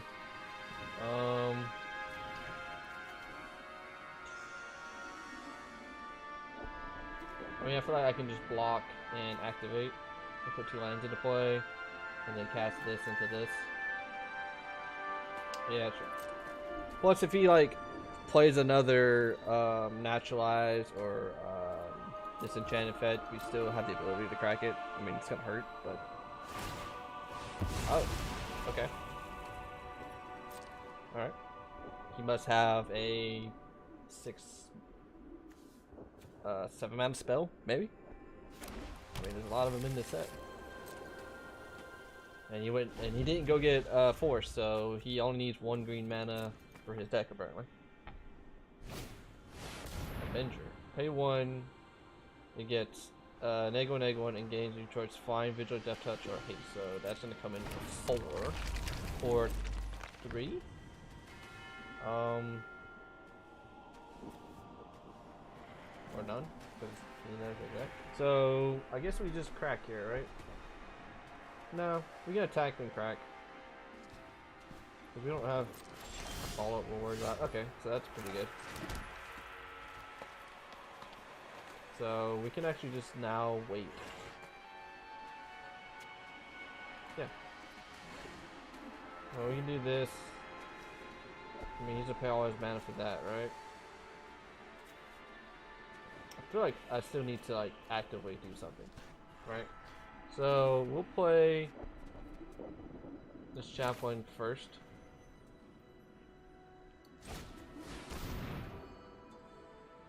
And just see how it goes.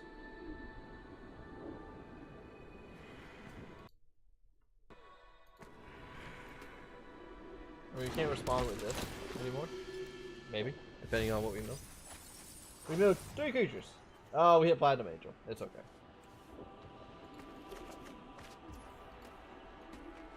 And then,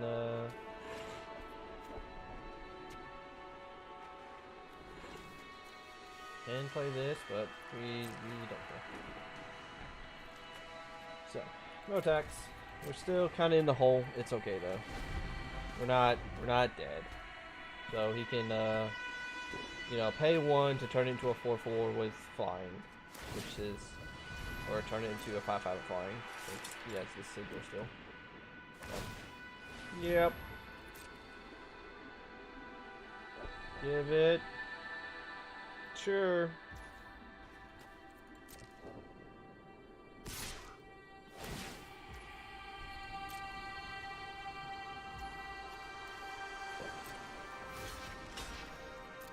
Block. Activate. So we're gonna go get planes. Yep, we want planes. We still have the 1 mana exile thing equal to planes, so planes. That's made this cheaper too, so we can just cast Vanguard next turn. It's a very weird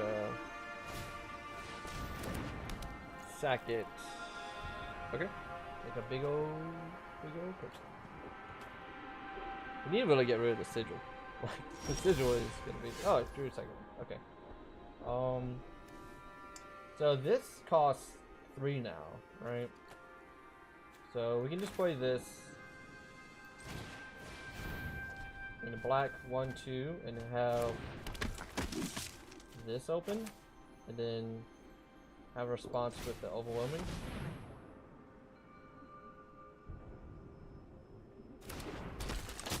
If not, we can always just activate it.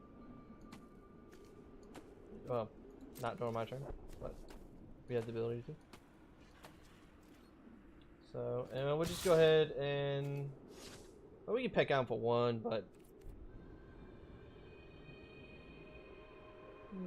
we'll peck out. Get some damage first.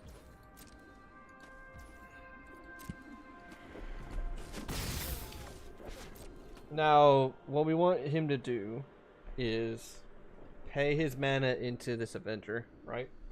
To turn it into a 4/4 or 5/5 of Vigilance, right? And do his attack.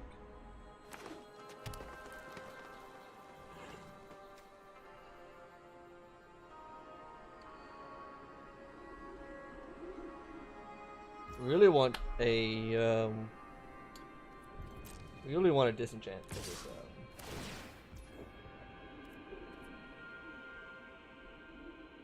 We're gonna go ahead and attempt to remove it before blockers, so that if he tries to do something, we can still have the option to block.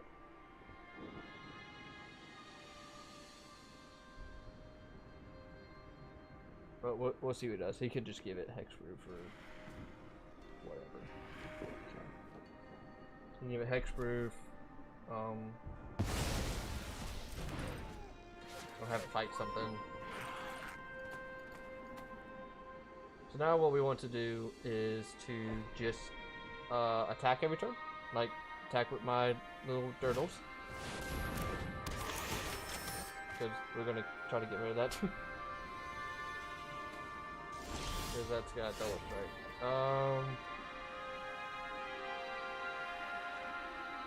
So we're just gonna play this.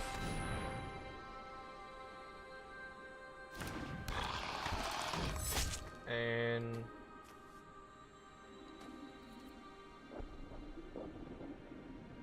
we'll just go ahead and pass. We're gonna open up the Remorse, of course. Well, we'll attack with the tap one. Get a damage.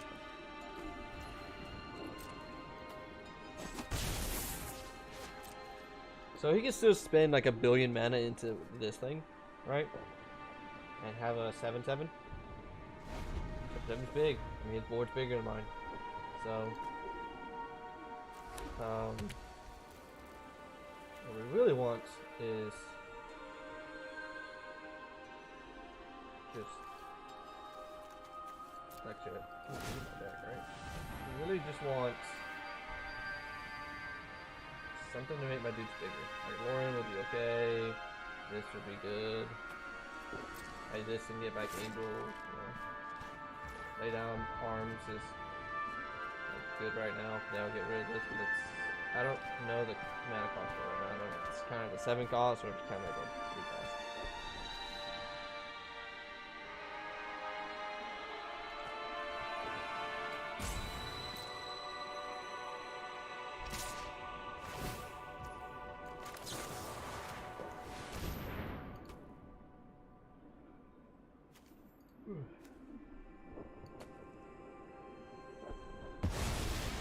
I'm surprised that these are actually resolving. Like, with no issues here.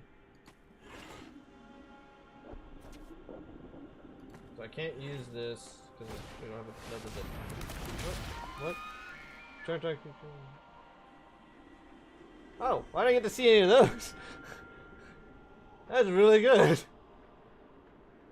Like, that is super good. I just cheated an angel back into play.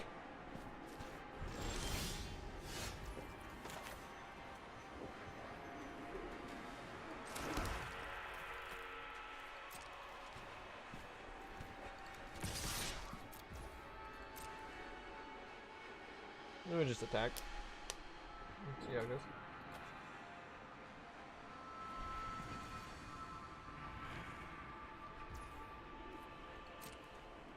Yay, damage.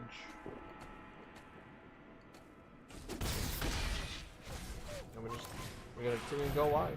He's not playing red, so we're not expecting what Brothers End to do, you know, -3, well, 3 damage to everything. We're not expecting that because he's not in red. Okay.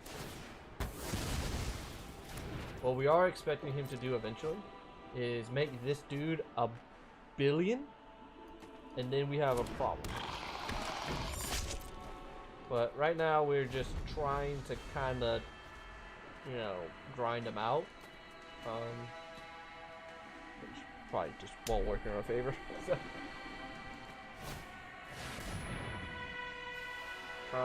Yeah.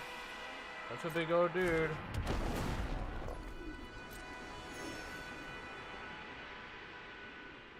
Like, that sigil is still an issue, man. We need something to get rid of it. You have a second one? Okay. Cool. So, we may need to edit our deck just a little bit. But it's okay.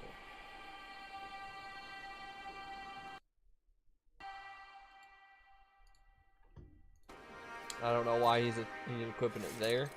It's already done its job right now. So, whatever.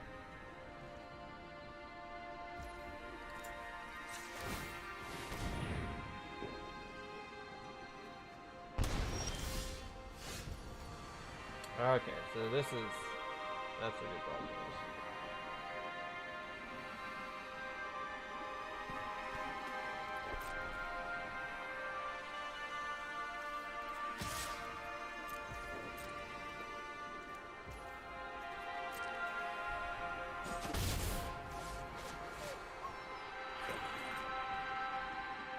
Oh, that's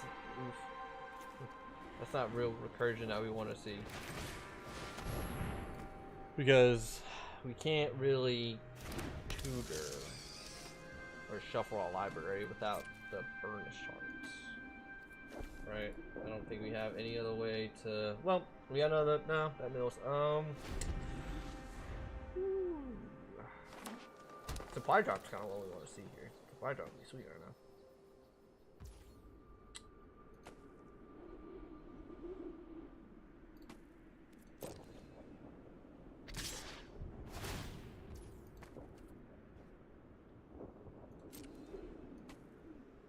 Of course, we just want to trade here.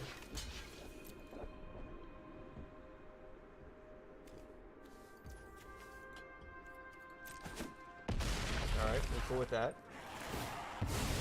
Yep. Like I said, we don't have a lot. Oh, this is his deck. No, my graveyard. I guess we just get back the Remorse just so we have another removal spell.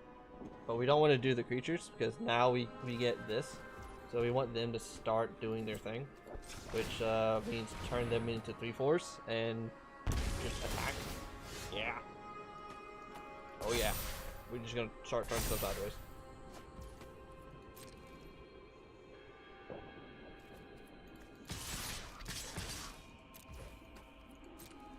Because honestly, I think he has bigger bombs in his deck than mine.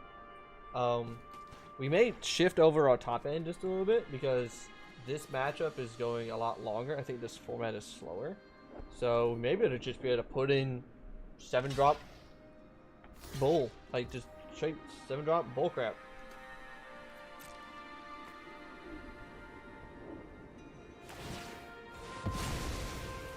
Especially with like Burnished Hearts running around.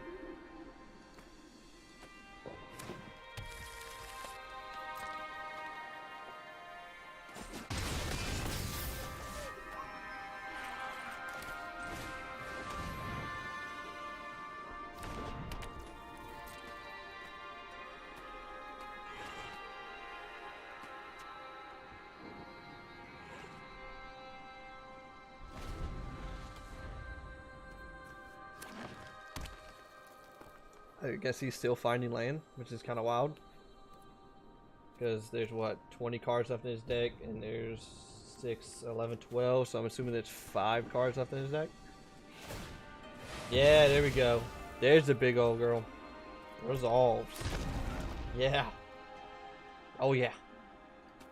So we need a removal spell. If you get a removal spell, it'll die.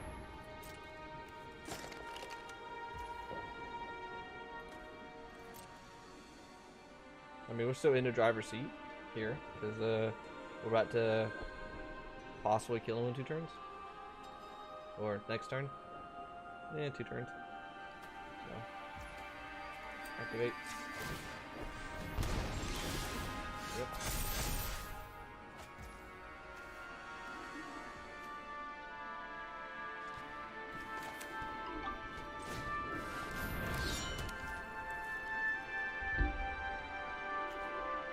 So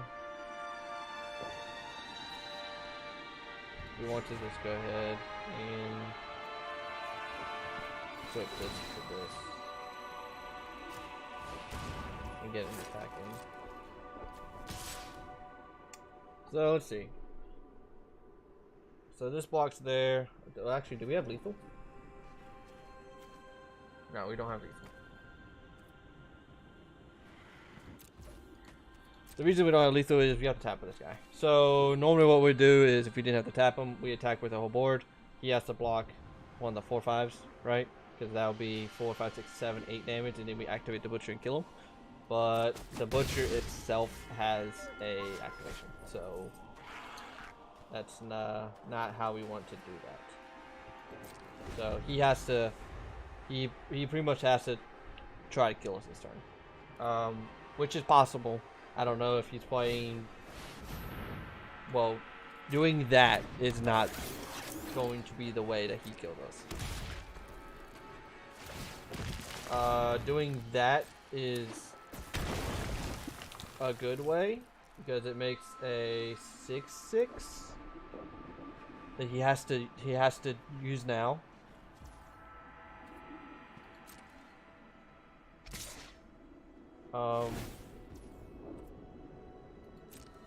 So we lose to giant growth here. So what we're going to do is we're just going to be safe about it. We're going to put one of my guys in front of it. Like I said, we lose to giant growth. Like it's 1 green, +3/+3, 15, dead. Right? So we lose one of our guys here.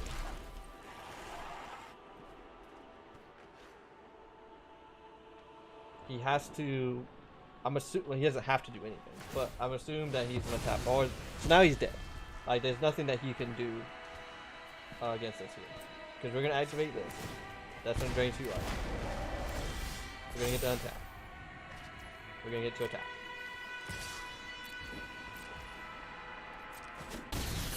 And then we're just gonna drain. That's just how that happens. We need to go back to the drawing board because if our games are gonna be that long, just play big bomb boys. Just get in there, so we can adapt our deck just a little bit here. So like we don't have to worry about like this guy or 2 of these. Like we have this for the Death Touch, or worry about supply drop. We don't have to do any of those like cute little shenanigan things, because if we can cast big old spells, let's do it. Let's just cast big old dudes. Like Combat Thresher's going back in, and we're going to take out the Lorwyn because, well, it still has an attack trigger, right? Oh, it has an ETB trigger. Okay, so nah, we don't even care, right? So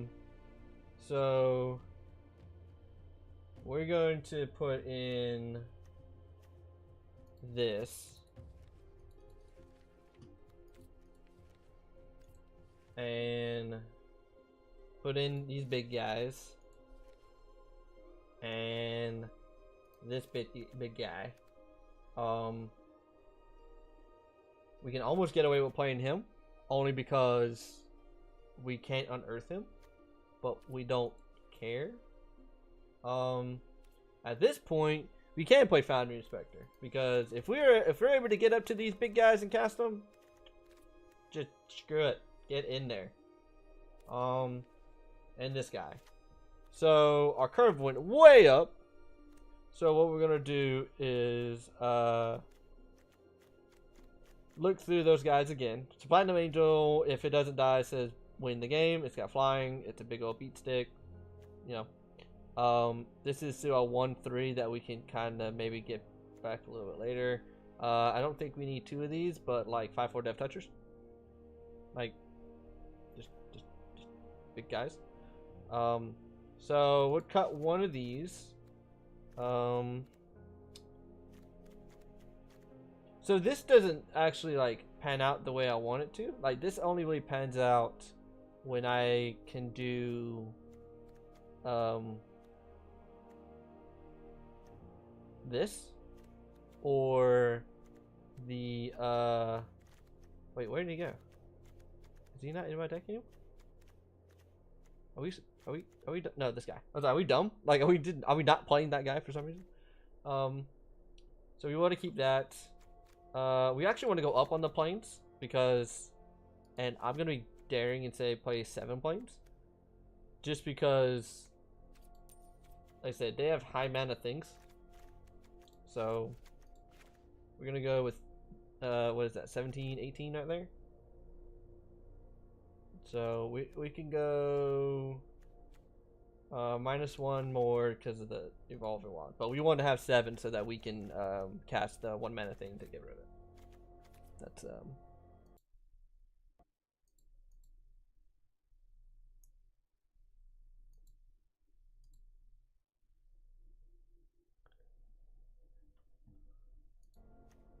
so let's see.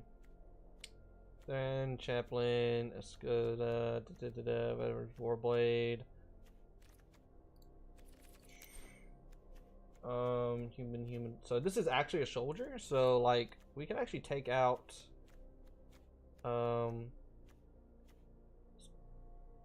Let's take out. Well, we want to keep her. We want to keep this. Yeah, we can take that out. Let's actually put the cohort in. I think it's interesting enough.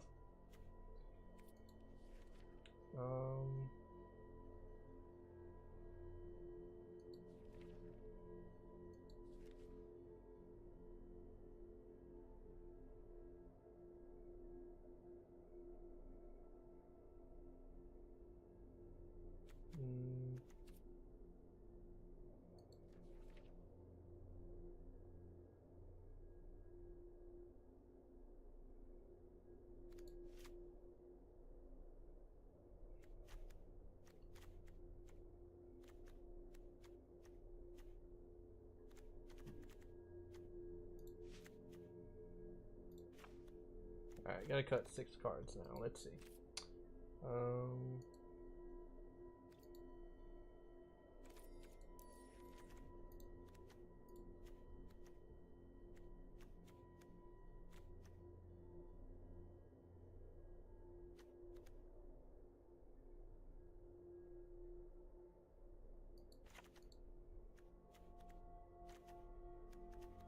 Hmm. 5 cards.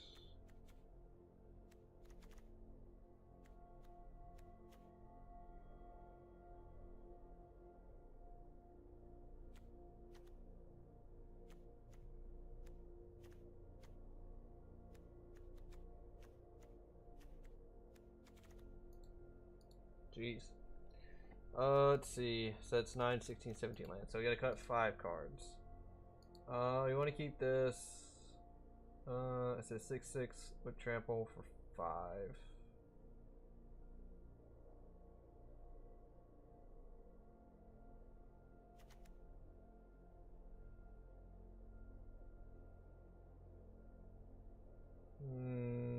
No.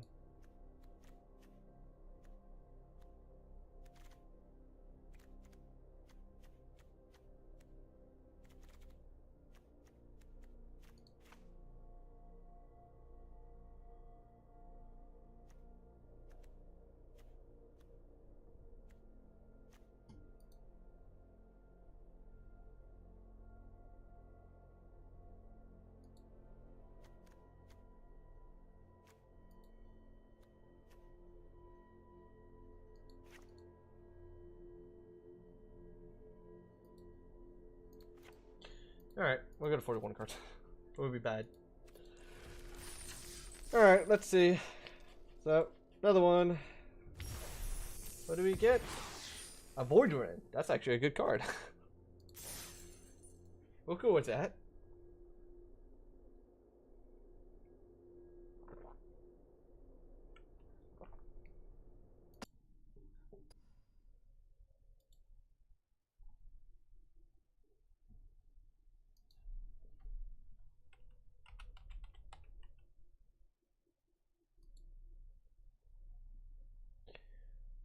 Alright, let's see. What do we have? Let me check what's going on over here.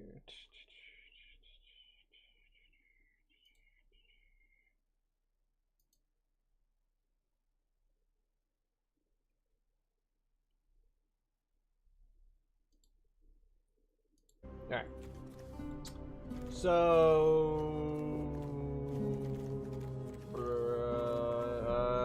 keep it to see what happens. So I don't wanna mulligan. I just wanna hit a third land and just kinda keep going. So of course we're hoping to hit a forest. New layout, new arena layout thing looks kinda cool. It's really old and rustic. Looks like a mine.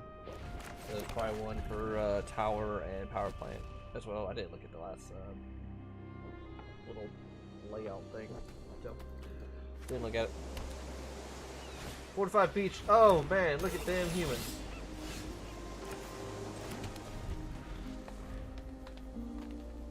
Look at them soldiers. Yep, I take one.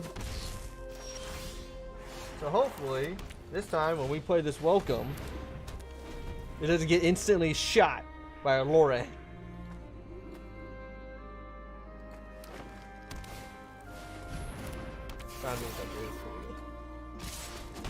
Alright, so we need to play this so we can start sandbagging a little bit. Or,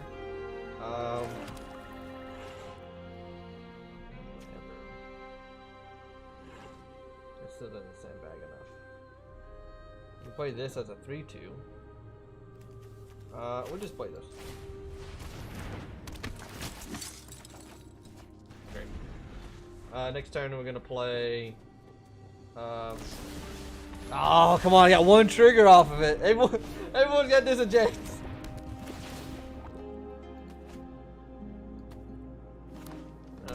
So I guess he's gonna attack me with the G.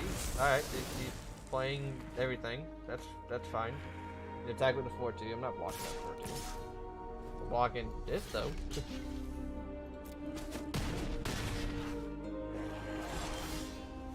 Alright, so 1, 2, 3, 4, 5. I can play this. Create a tap power stone. That's a 2-3. So you want to just play the 2-3 because it trades up.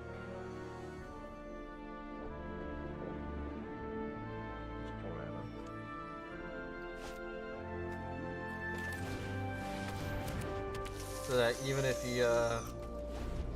he pumps the Vanguard, right, we'll still be able to trade with the Vanguard. I mean, we can still do it with this, but I feel like there's a trade down. Like, if he plays, okay, all right, that's really good. I need a removal spell for that. Yeah. Oh, that doesn't even say to end a turn. Oh, that card's very good.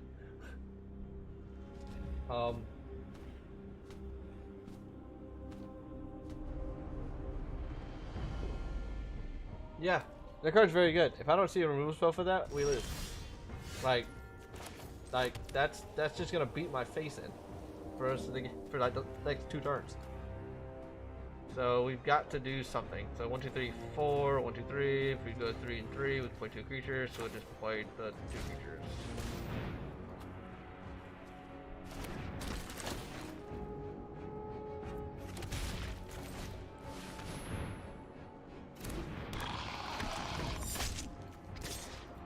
We can't block each one.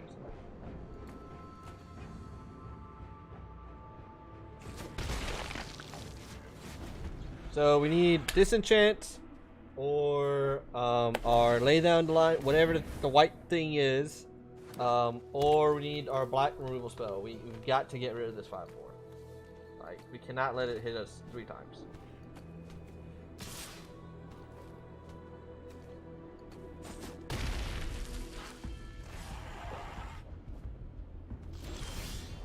Alright, looks like we're not going to get to see any of that stuff.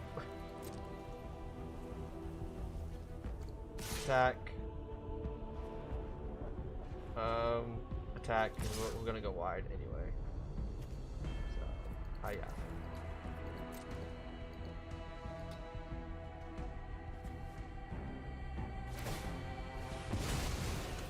Okay. Not sure why you wouldn't play Walker first.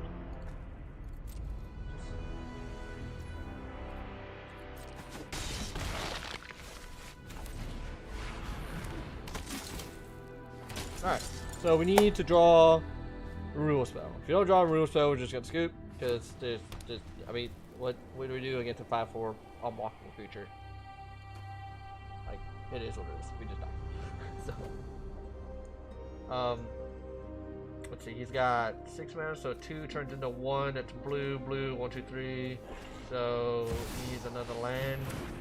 What is this crazy mystic thing?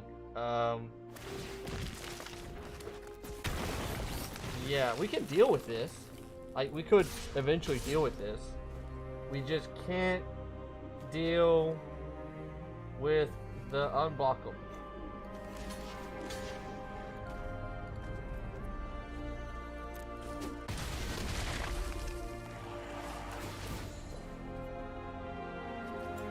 Activate. We draw something to deal with the unblockable. We drew a land. So we're gonna concede. So like we went the same amount of land. Well, yeah, we went the same amount of land. We just didn't do it. Like that's we could have turned that game around. We just did not see the removal to help us, because like this platoon thing, like he does get a 6/4, but we still had the 2/3 spider with Death Touch, so we didn't care that he had that. It's just he had unblockable. Like, he had a form of evasion that we couldn't deal with. We needed this card. We're gonna play this and see how it goes, and hopefully we hit our land drops. Because hopefully we're just attacking, and I get more than 1 activation off of this thing. Cool. Probably won't get to cast it. It's okay, right? We're having fun. Key to the city. What does this do? Exile 2 cards, choose one of them. Unearth 2. I like that, like, there's artifacts now that aren't creatures that have unearth, so you can have another effect. That's pretty sweet. Alright. So our goal is to just attack here. Oops, all the wilds. That will give us our white mana.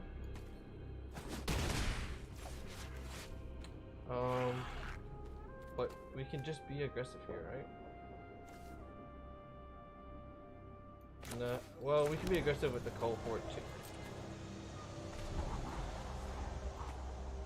We were hoping to just hit white mana.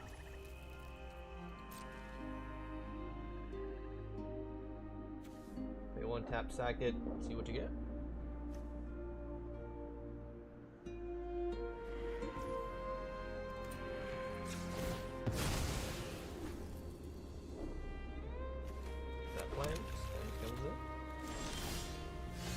Planes anyway, that's okay.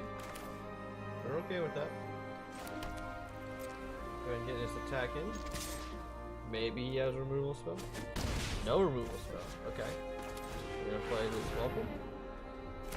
Maybe he has a removal spell. He's got time.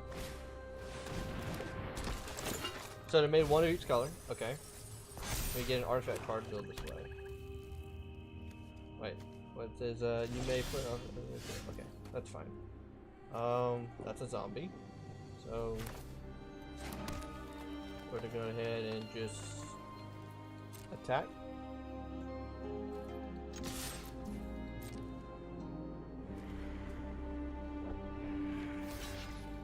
Yep.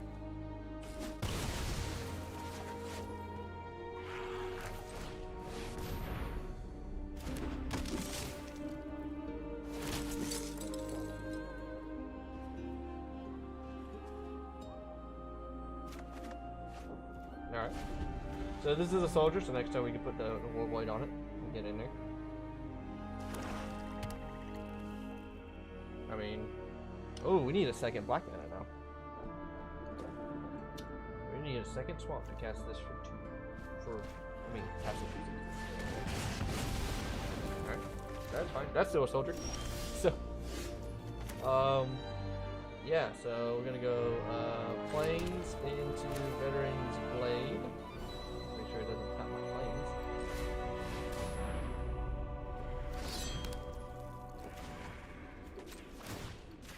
Because we are just being aggressive here. Oh, my potions. Alright, that is fine.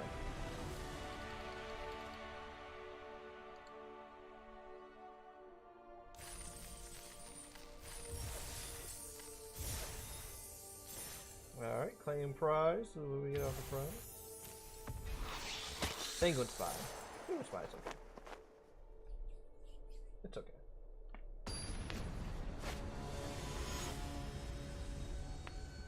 Wormstein. Finally get to see our disenchants. We are going to keep it because we have, honestly, because we have the disenchant. It's gonna kill whatever big thing that he's gonna play. That is a Spring Leaf Drum. And we'll go and play this and pass so that we can go get a forest.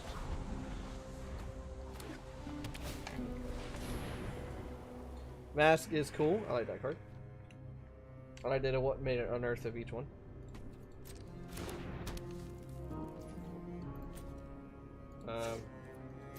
Go ahead. Timing for one.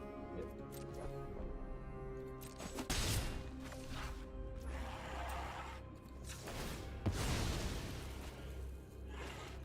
Fall risk.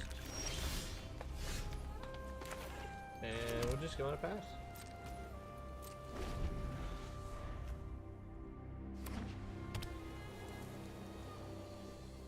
I mean, he could just have it make it 3/3. That's not bad.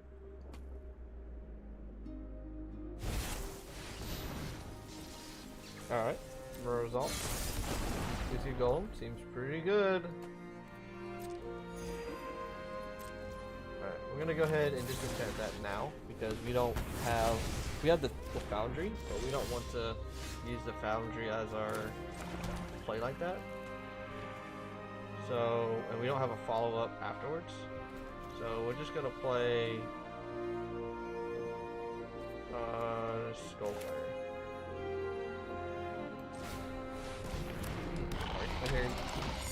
Mentally bothering me. Well, looks like the Skullfire is gonna get killed. That's okay. It happens. Or we're just reading. It's okay.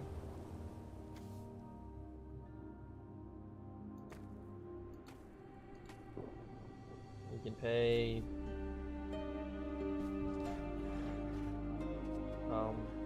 4 mana for this. This doesn't produce mana. Not by itself. 4, that's fine. We're gonna follow up with just casting this, right? There's no reason to do this for a token. No reason to really, can't really do this. Not until something dies, right?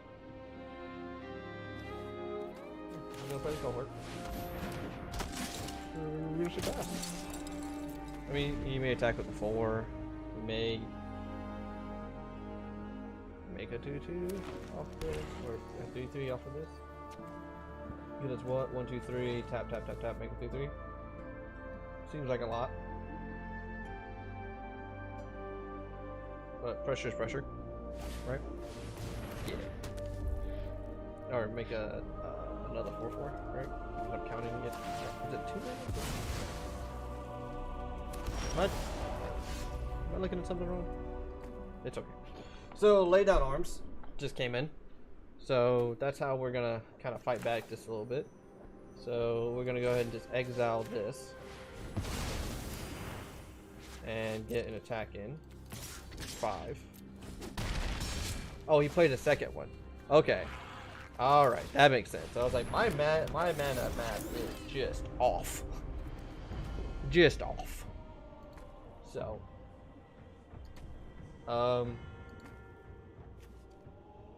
we'll just kind of see how this goes. I'm hoping to draw something. We're not gonna block that. We'll take the mark. That's okay. We don't really care about that. That's fine. So now what we're gonna do is, because we have the option, right? We can't attack with a 1-1. And he's gonna block with a 1-1. So like, our board's a little better than his. I guess we just play the Recluse, right?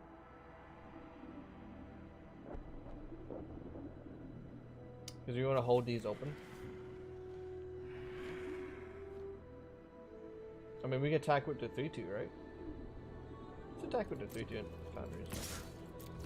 So he can either like trade up with the Cohort, which will make my Overwhelming Remorse 1 cheaper anyway. Or he can double block, you know, with his 2 1-1s. Or he can Giant Growth, which is eating a card out of his hand.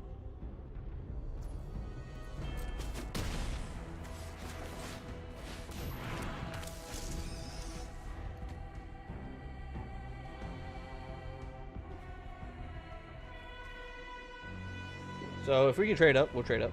Like if he attacks with 3-1, we'll just block with our 1-1.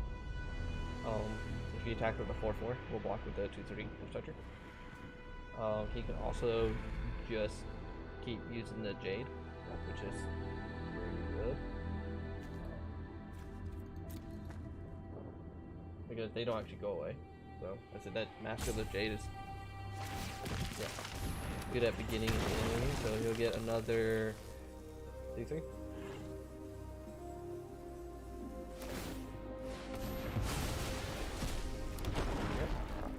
So he's just going wide, and his board's bigger than ours, and that's just how it is playing out. We cannot attack here, so we have to be on the defense.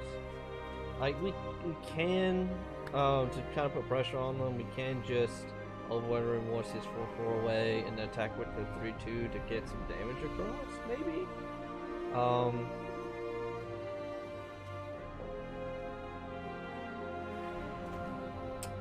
Because we want the Soul Flare to get big, right?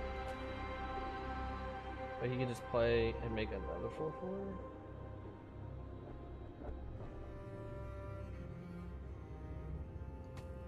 I feel like we'd be losing more cards, but we have to do something to make my Soul Flare bigger, right? Because if we find a Soul Flare and find another Soul Flare, that'll be good for us. Strength 3. Okay. Burner's Heart is the card we want to see right there. And go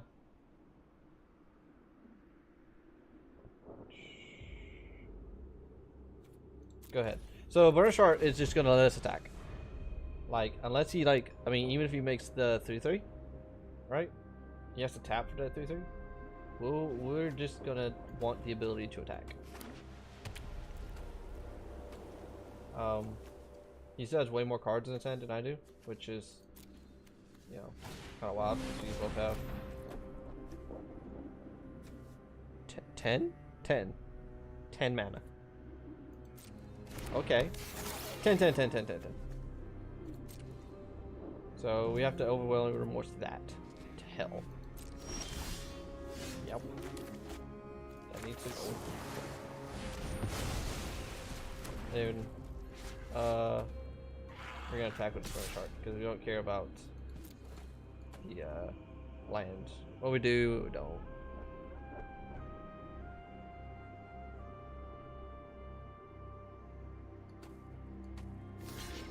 Yep. Go ahead. Man, that thing's got Unearth too. That thing's amazing.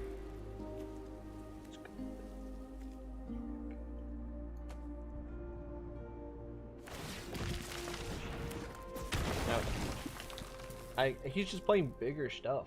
Like I can't efficiently get rid of his big things because I'm not drawing my things.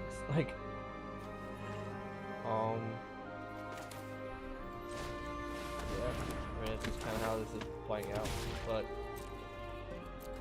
we have to just kind of see what we can do here.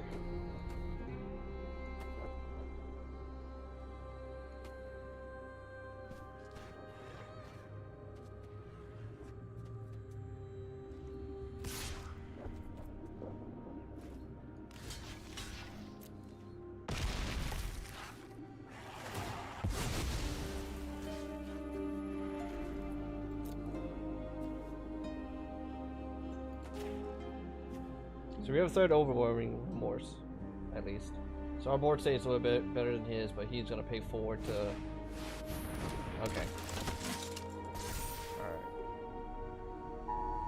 Oop, there's something going on. Amber alert. Amber alert. Alright, so we get a counter on that. Alright, so we'll get to play this.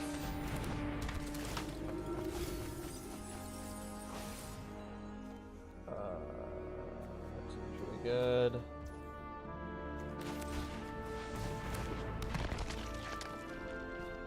So this means that we get to keep attacking every turn. Not this turn. But we're just gonna get to keep attacking because we can keep casting this. Because we have enough mana.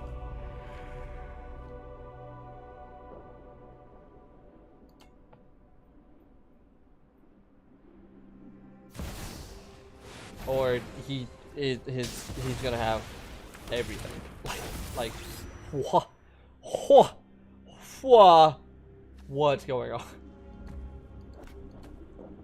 Like, holy crap.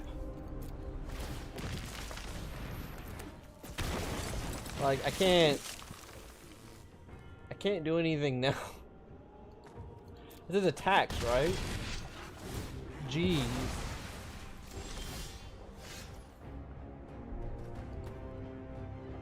I think I'm dead.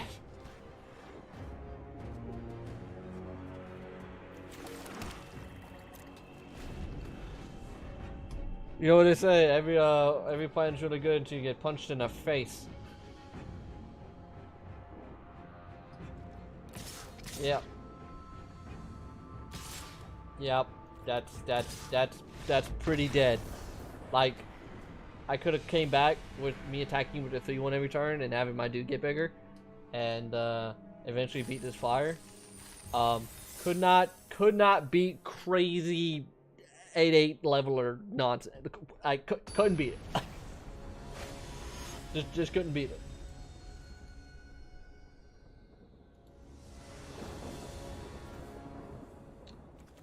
I guess we're gonna keep it because I can go get white man off of this.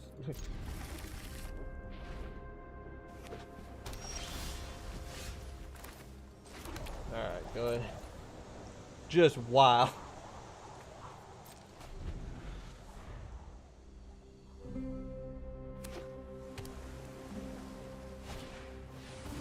Attack, exile target card from a graveyard. Oof. Alright.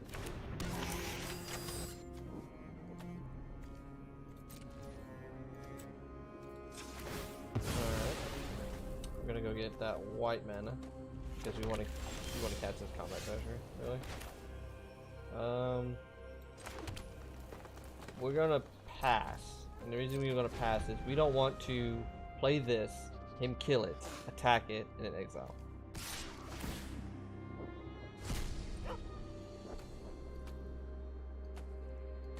We want to just kind of just get rid of this thing.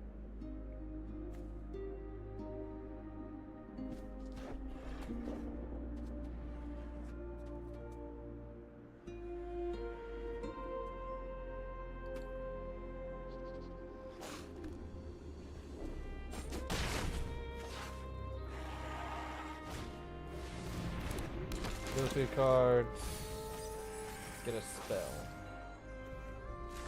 Yeah, levitating statue. Whenever custom.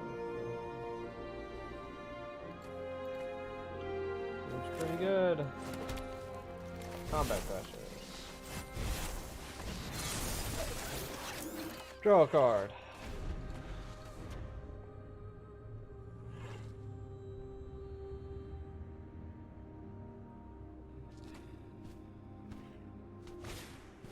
Alright.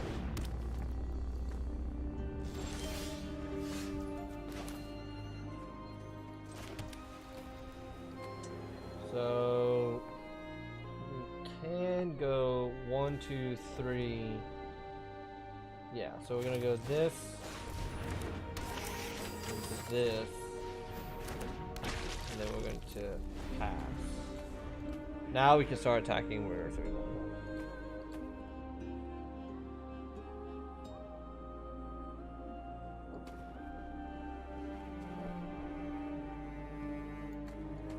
So need black man.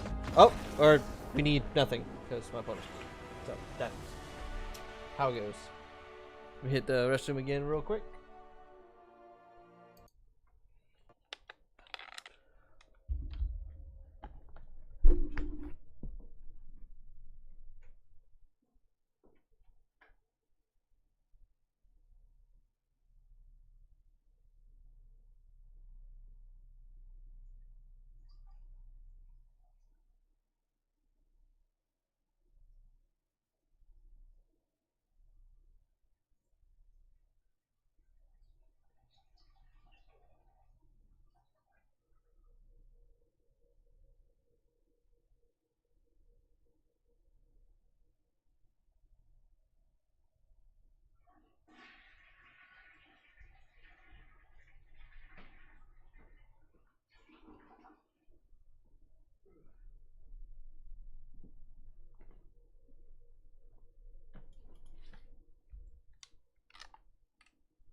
Alright, and we're back. That's a cool transition we got in there.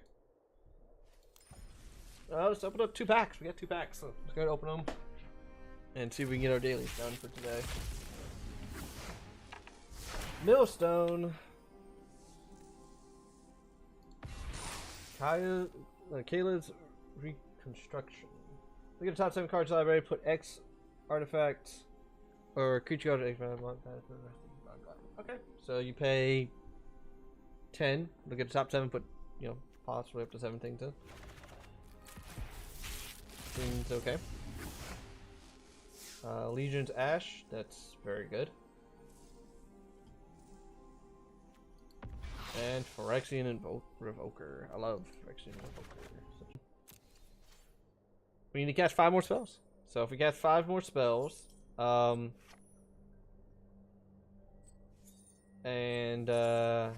we get 1 more win, we can actually call it a day. Because we already gained our gems. And what we'll do is we'll turn our rares into, well, we can do that now while we're still kind of here. Nah, we'll play. And stay focused. Play. I'm wondering if I can maybe take out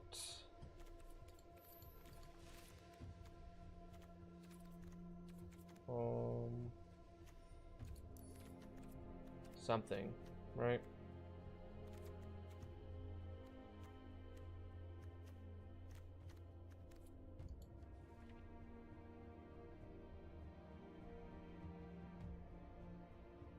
I just want a big old beater.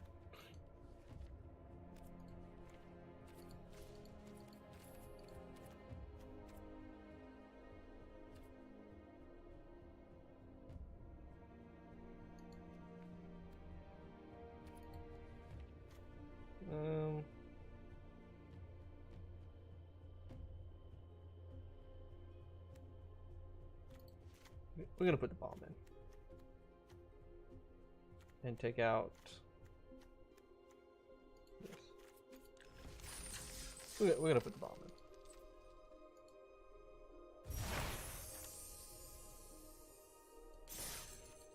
Just to have one. Yeah. Like, oh, leveler. Blow the fuck up.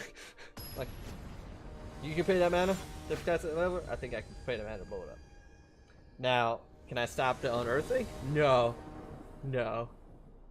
But we can hope. Damn it. So, early thoughts. The set. So like, in this context of it being like a pre-release, it's very slow. Like everything's really slow. Everything's high mana pull that's going on. There's a lot of like good synergy cards in it. I think that there's a lot of playable cards that's gonna go to Explorer and stuff. In limited, playing the biggest dumb that you've got, play it. Like, just play it. The other thing is like, anything that gets rid of artifacts or enchantments is amazing. Like, disenchant usually isn't good, but now it kills, like, it kills 7 mana creatures for 2. Like, it does what it's supposed to have been doing for years. So, I'm having fun with it. Like I said, it feels like big green Timmy magic. You're just like, I've got 12 mana from these power stones, all these lands, and you're just like, play this big fucking creature.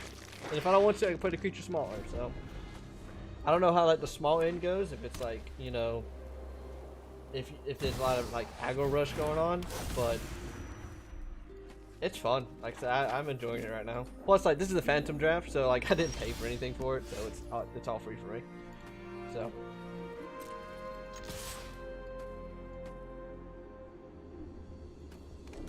Yeah, that's fine. I'm cool with that.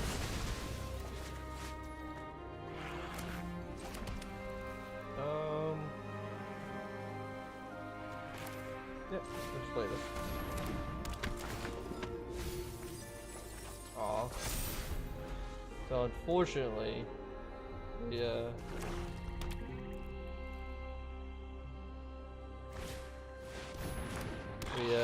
one of our removal spells. It's okay.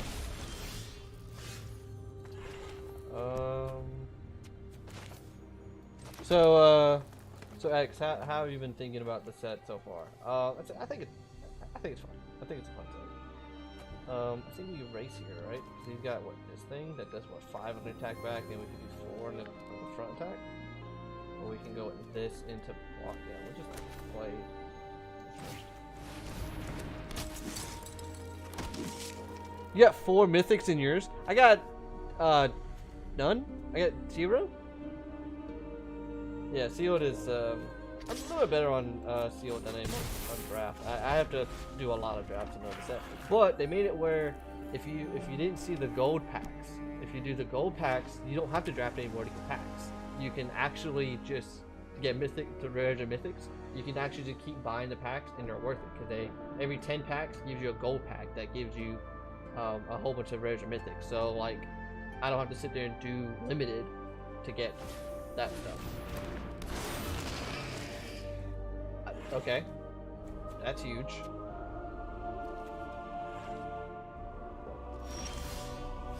Sweet, Platinum Angel, but I can't even play it. Crap.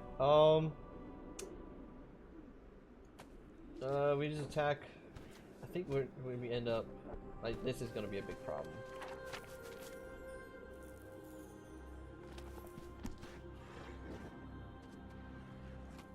So. No. So, well, yeah. If you buy packs of the current set, it will add to that pack if you buy the current set. But the rares you get out of it are from previous sets too, so you can actually fill out your older stuff. I think what we have to do here is just be aggressive, because this is not going to be enough. We'll just play this sole player here. Because what we need is just a straight up removal spell for this thing. Yeah, that's what we need here. Yeah. Oh, so I know that you're trying to get the Transformers. Do not get the Transformers. I am going to talk to a shop and try to get you the Transformers, because the only way to get those is the collector's edition, and I don't want you cracking packs of collector's editions to get them. So, just give me a little bit of time.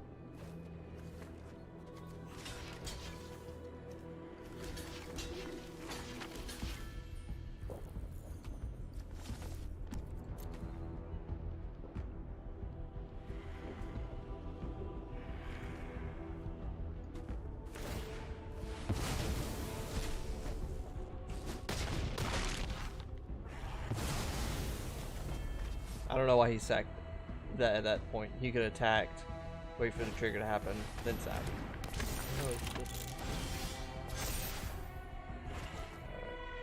We're still kind of in the hole.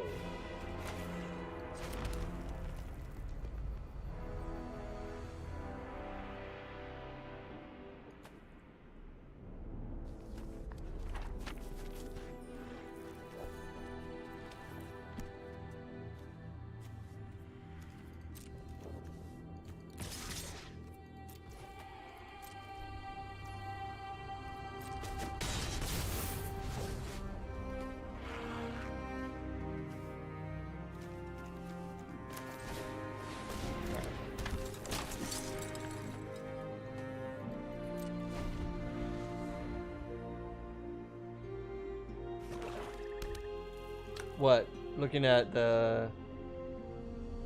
What exactly? Are you talking about the Transformers, or are you talking about gold boosters?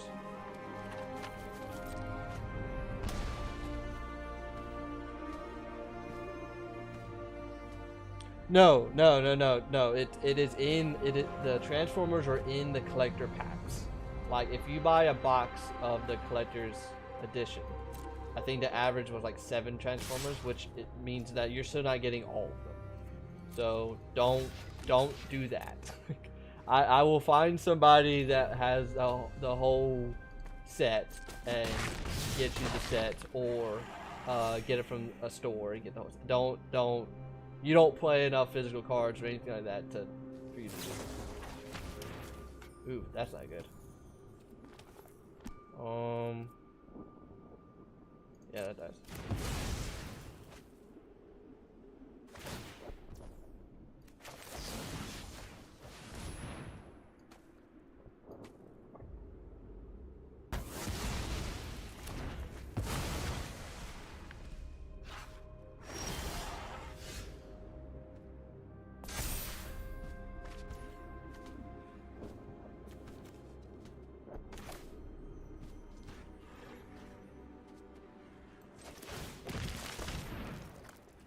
This is gonna be not ideal here.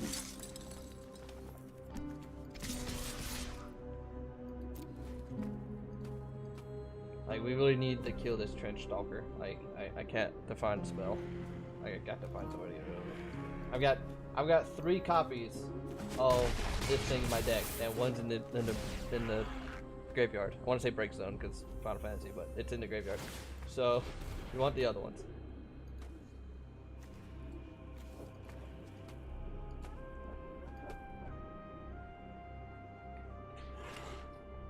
So, but I plan on for like streaming from now on, like just working on Explorer and doing all my dailies on stream from Monday through Thursday, and then on Saturday in the afternoon.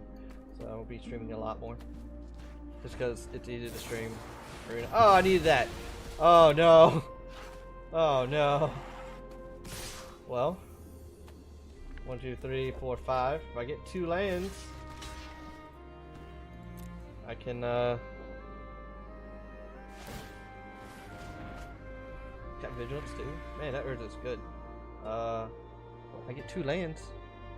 I'll play this Platinum Mage. I'll take all the damage all day.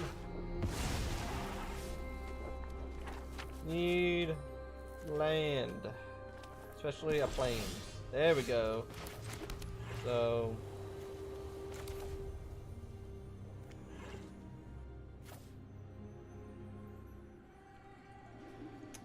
yep.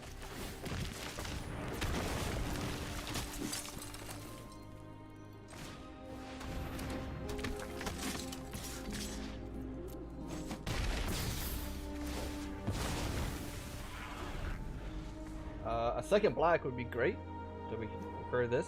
We can't block with it, but it's another creature. So, we'll open hit land. If we don't hit land, we're gonna play this Power Blade, attach it to this Vanguard, and attack. He's 2. Oh, yeah, I mean, that's fair. Is that Menace too? No. Okay, so we can jump on. But it's still not. No! You guys crazy.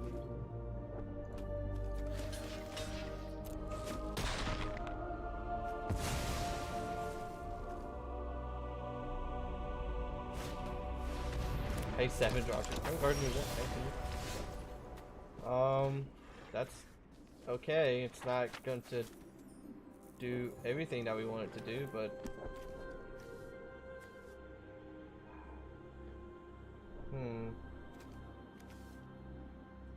we're really just short on mana here.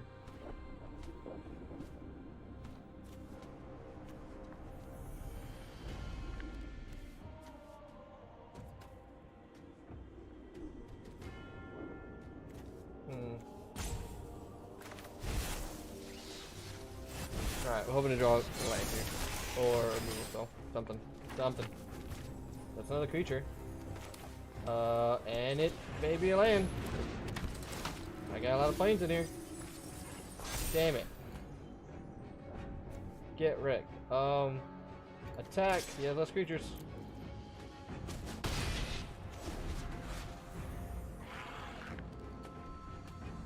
I mean, we're gonna try to hold off because, yep, you can keep doing that. So we need to hit a 7th land so we can play this Platinum Angel and sit here. And hopefully you can't just kill my Platinum Angel. Yeah. I don't even want to block. Oh, do I? Oh yeah. Screw it, let's walk.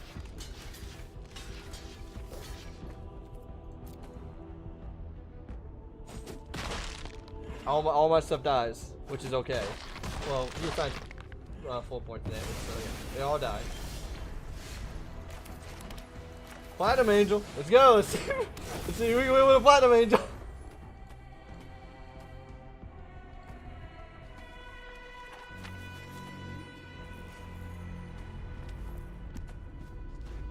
I wanted to block this, so like that was the only opportunity since he was all tapped out for it. So let's see if we can sit here with a Platinum Angel. How many disenchances have we seen so far? None? He may just have it. He's contemplating. Because we ain't blocking anymore. Killed it, Lois. That's not a way to get rid of Platinum Angel. We need a 2nd black for this. Oh, that is a way to get rid of Platinum Angel there. So we need something. Ooh. Damn. Oh, we're gonna get some attacks in.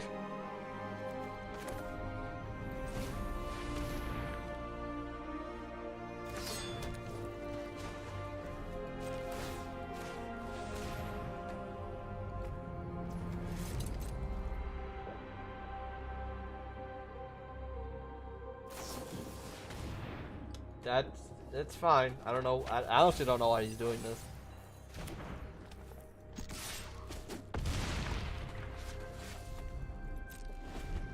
Like, I don't know why he's actually doing that. I mean, he's got 12 cards in his deck. Like, he honestly, what he could actually do is just get me to negative and kill me. Well, I don't think that would happen, because I would actually get upside negative as well. It'd be like a weird draw that Arena just can't figure out how to do. So, I think we're dead here. We're gonna draw a land. Yeah, read the thing that can't block. Yeah, go ahead.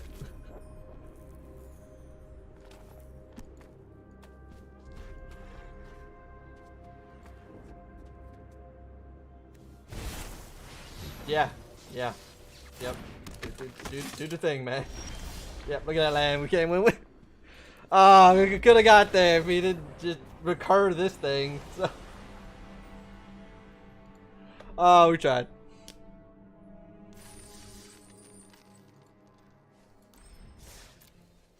Oh, but we didn't cast enough green spells, so I don't think we casted one green spell the whole.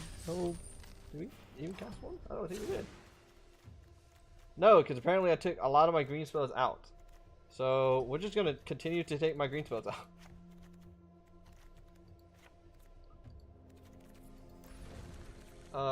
Actually, let's look at it. Is it green, red? Red. Okay. So when you put green spells back in, so that we actually do our daily. Oh, what's in here is green that we care about?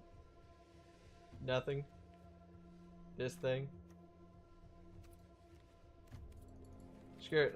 Let's just take the green stuff out and put in red. No, it's the sealed. I already re-rolled that day. One of the dailies. It's okay. It's only 5 spells. I'm not gonna sit here and like fight it, right? So we're gonna put in red spells.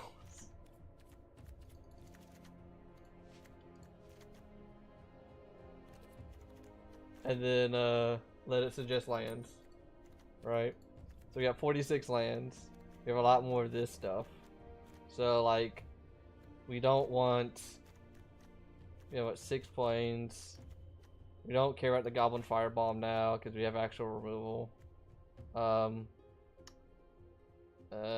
don't care about this. Did we just go down on?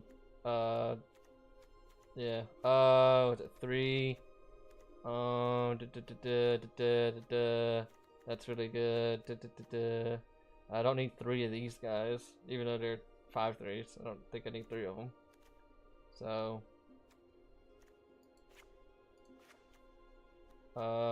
cool. 41 cards. Boom. Done. Yeah, I did it earlier. You can only do 1 reroll per day, no matter which one it is. And I did one already, and it switched over to a 500 because today they gave you 3 dailies to kind of kick it off, and I already rerolled one of them. So, it's trash. We'll keep it.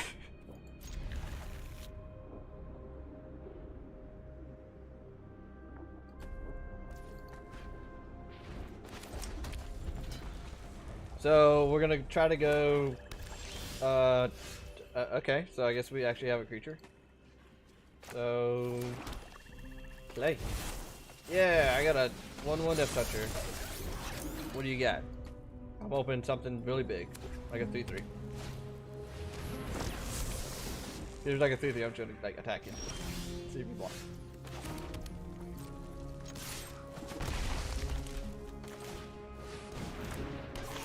All right, I can cast the Juggernaut next turn. Maybe I was playing the wrong colors the whole time. Alright, what is this thing? Oh, okay.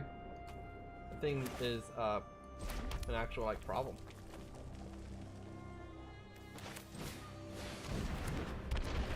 But we just being aggressive. Hiya! Oh, is the game too loud?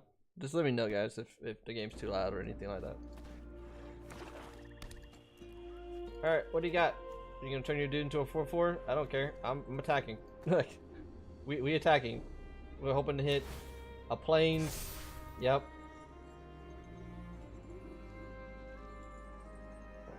Cool.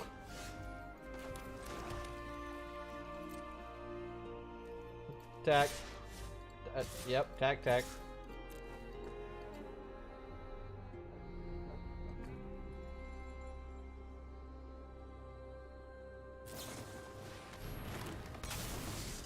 Okay. My dude's dead. That's fine. Alright. Here's the moment. If you draw a land, we get to play a Platinum Angel. Let's see if it sticks. All my opponents have had white today, so they can get rid of it. Let's see what happens.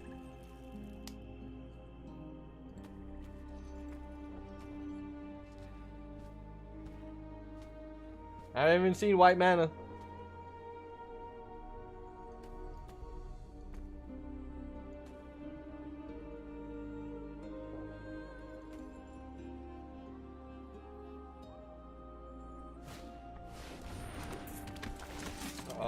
we can still attack.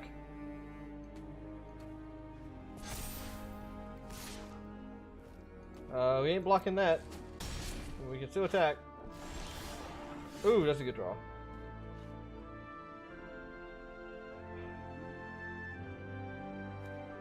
So this is dies, right?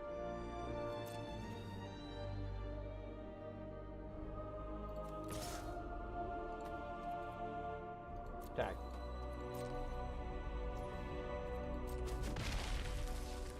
And pass. We'll just wait. We're just gonna wait right here. See what happens.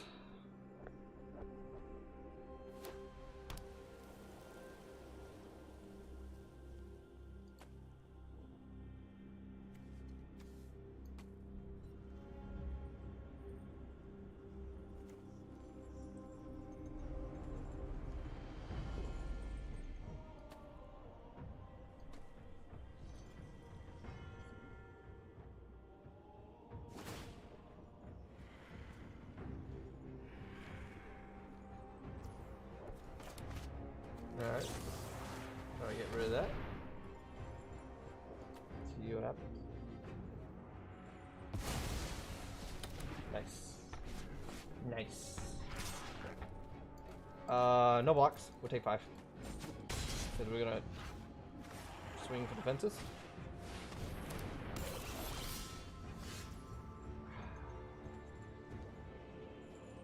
Just 1 mana short. 1 mana short. And I can't even play this. Wow, we are just getting wrecked right now. We are getting hurt on our land drops now. Yeah, we have to pass.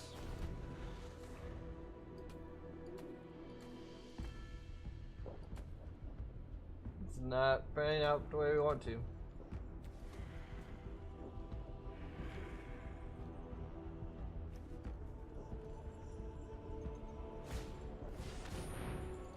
Yep.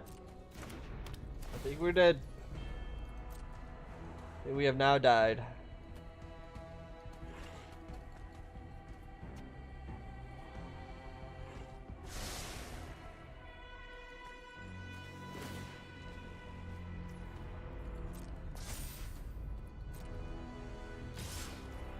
I have to block.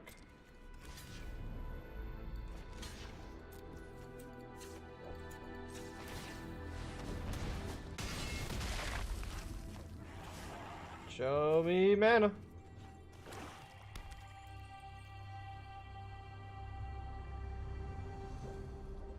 Show me mana. 1 land.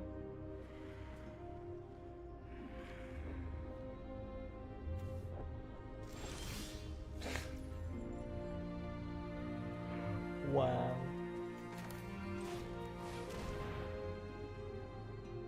Wow. Alright.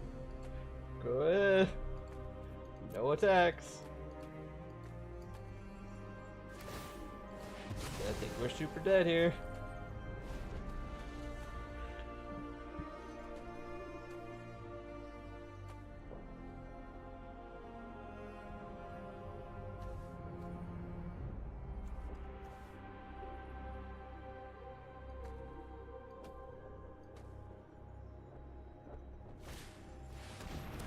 Yep. That's super dead. What is happening? Did I even cast a red? I cast a. Did they count this as a red spell? Or if they count it as a red spell? I have what, 15 out of 20? It's got red in its like ability cost, so like, is it a red spell? Apparently, it's not a red enough to be a red spell. Oh, fire back up. Go back. As if I had 1 more land, Vitamin Angel would have came down and we would have sat here because he didn't show me any removal. He really just showed like the pacifism. That doesn't work against an angel or so. We're gonna keep it because we have 3 colors. So keep. This is gonna be black.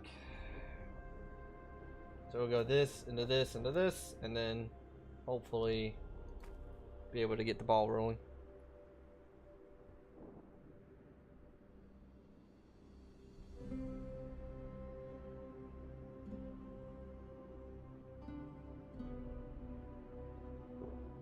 If this game goes. Okay. So he did mulligan down to 1, so he's on 6. But that doesn't mean anything. His deck could just be better. So could just be better. Go get that swamp. Look at those swamps.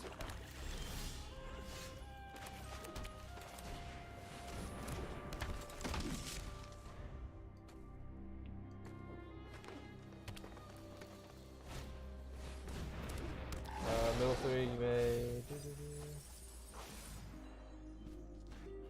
put a land card. Big old dragon.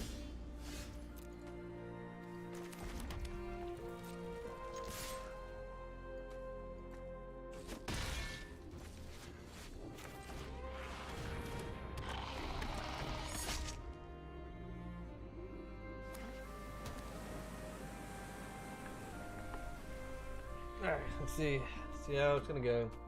You got a brush land. It's a nice pull.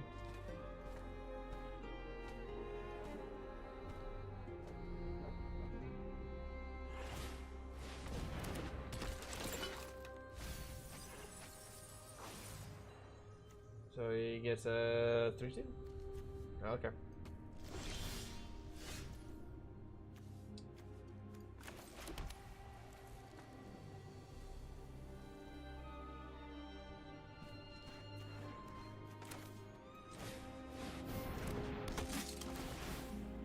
Alright. Hiya! That's fine.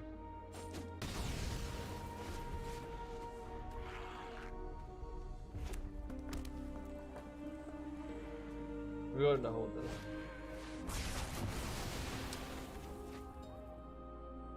Alright. Just reset. Unleash Shell. Best card name in the set. Yeah. Yeah.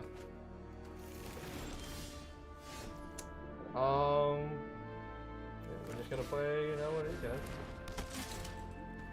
is. We don't need to play this one just to get 3 damage across. 1, 2, 3, 4, 5. Then you have a 5-mana thing. If we got Overwhelming Remorse for his 6-mana thing. Or 5. Bruh.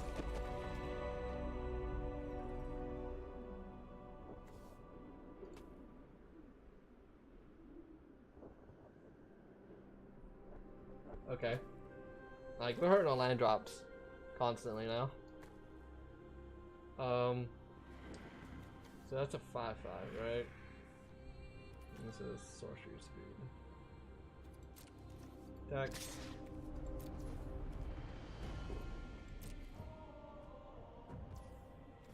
That's fine.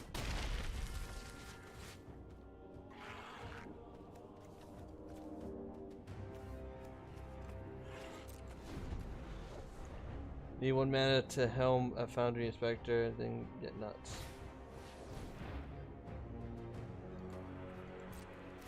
What? Helm of Host? Helm of the Host into a Foundry Inspector?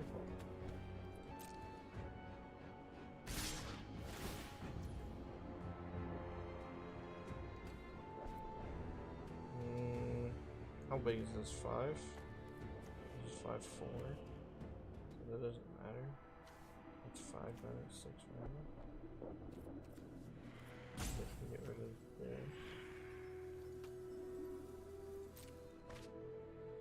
We're just gonna chop block the 4/5 here, right? Attack back.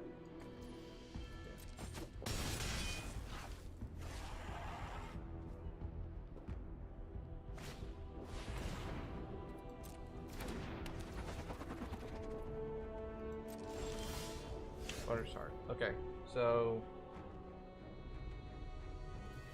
you don't have to manifest that. So what we can do is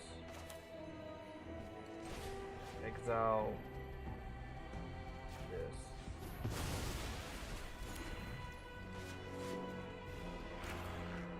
Kill this. If we want the Power Stone, go ahead and attack. 1, 2, 3, 4, 5. We're still only on 5 mana. I mean, we're still short to cast this, but now we can. Well, we still can't do that to that. We're just we're kind of just in the shit right now. We're just in the hole. Yep. At least this costs 1 mana. 6.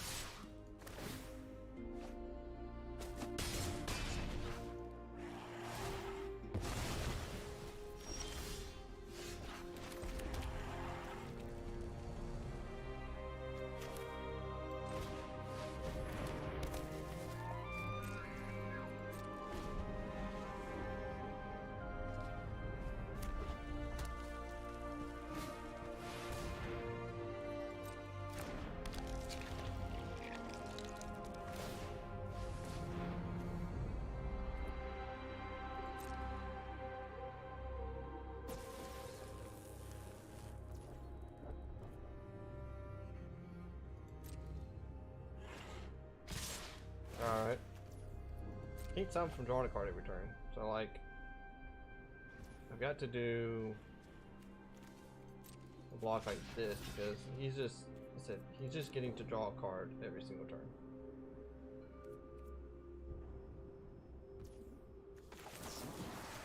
So we got to get rid of that.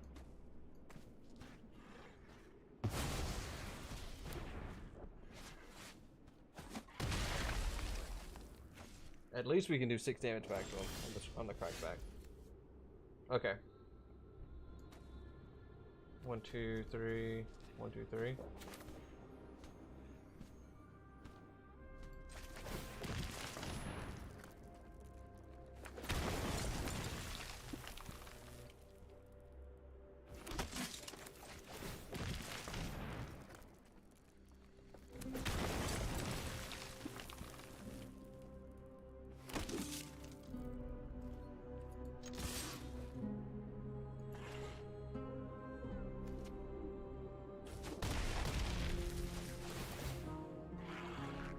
Alright. Still not good. Still in the hole, not doing good.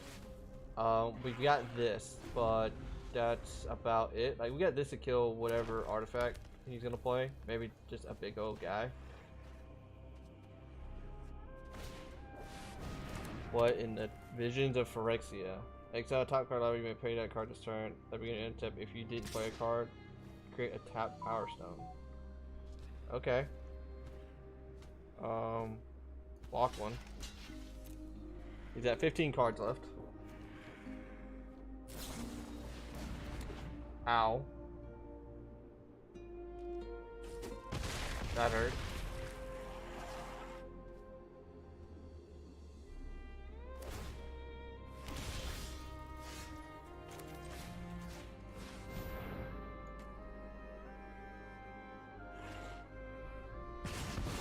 We're still, he's still way ahead of us. We don't want to attack because he's gonna be just playing haste. I don't know what he's gonna get off the top. Oh. Okay. Like. Oh, okay. Take out our token. I am okay with that. 1, 2, 3. 1, 2, 3, 4. Yep, we're just gonna cast this and hopefully ride this guy to victory. Don't think that's gonna happen because he's getting to see 2 cards a turn. But we're gonna see. That's a land.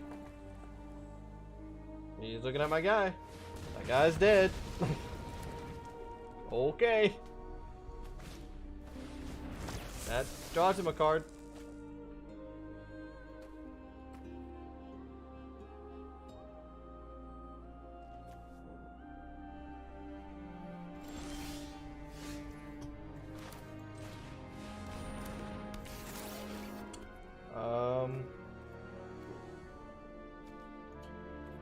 Go ahead.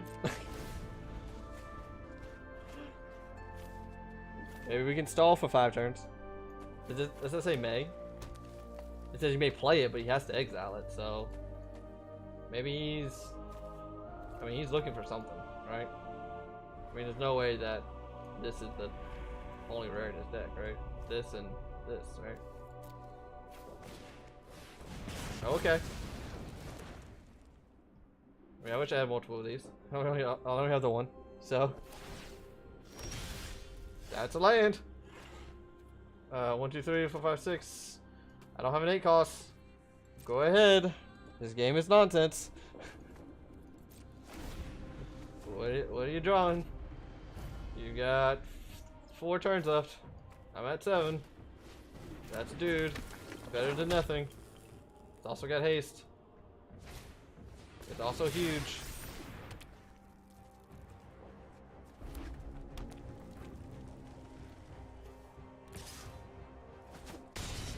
Can I draw a removal spell? Or a creature? That's a creature.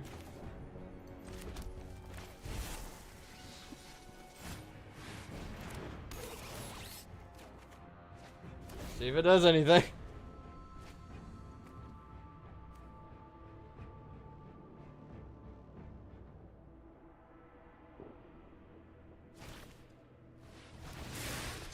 Okay.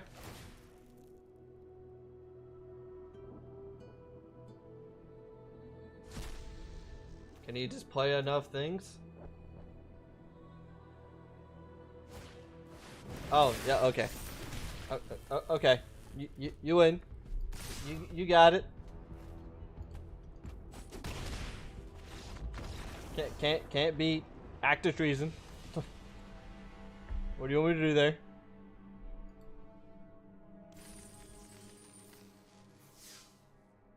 Still didn't cast enough red spells for the daily.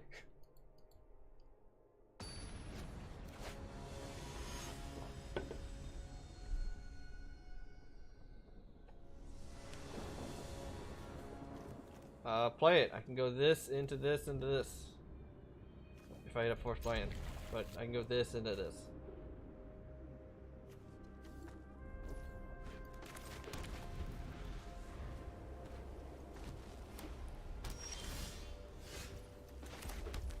Yeah.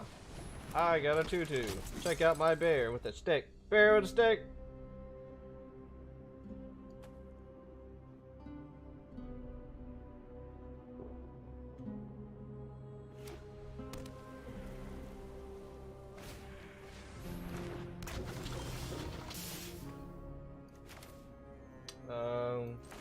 Yep, play a Power Blade.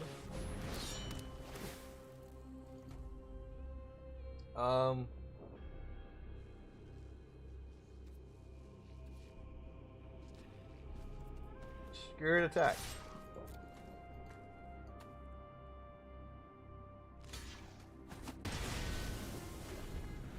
That's fine.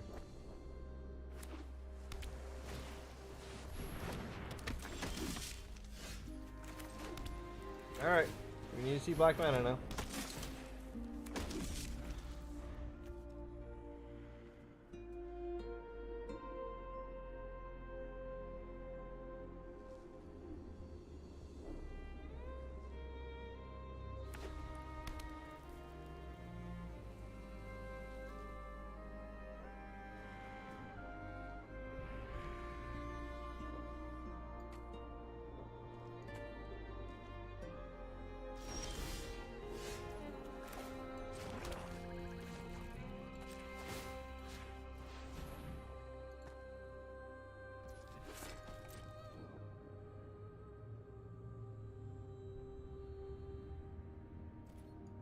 Yeah.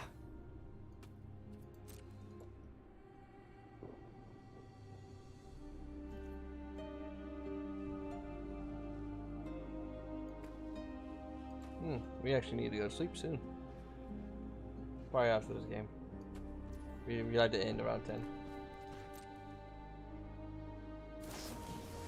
Flash 1/2. So he's gonna double block. Nope, he's gonna try to outrace me. So we're going to just play another turtle.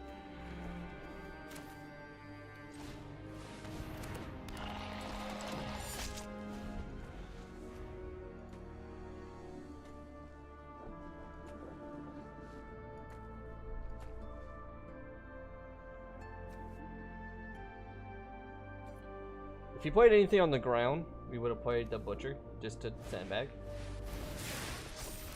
Now we kind of wish we played the Butcher. Well, it says activated abilities, right? Yeah, so it doesn't matter. It don't matter.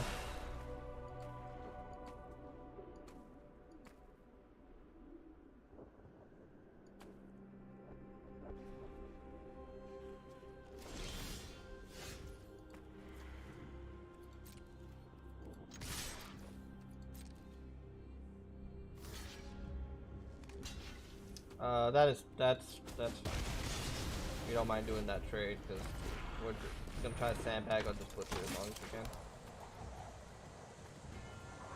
And it's a pass.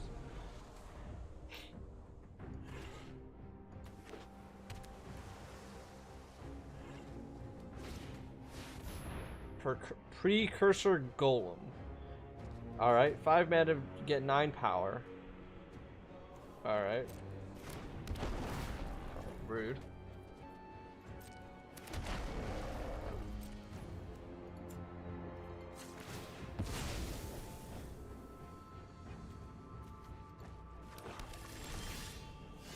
Okay. Wait.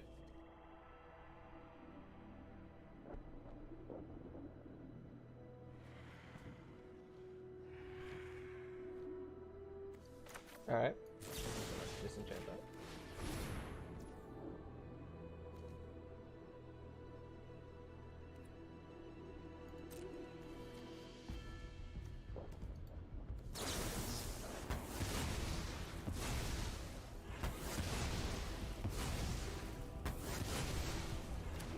Nice.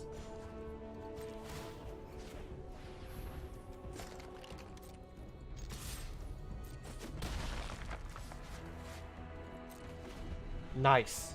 Precursor Golem. Disenchant.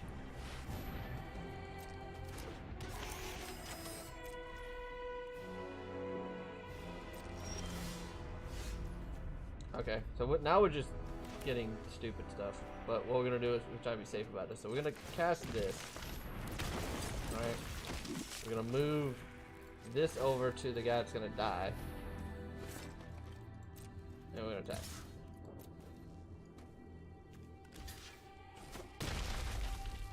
And we're cool with that trade because we really didn't lose anything. So go ahead. Now you can unearth it, but that's okay.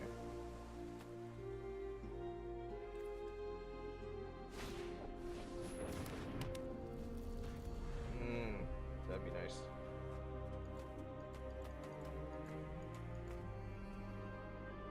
Well, we're gonna keep trying to be aggressive.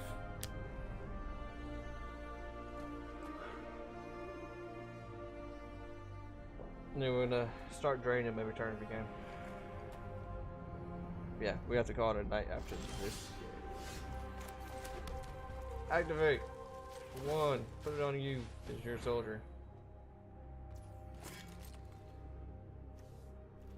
Attack.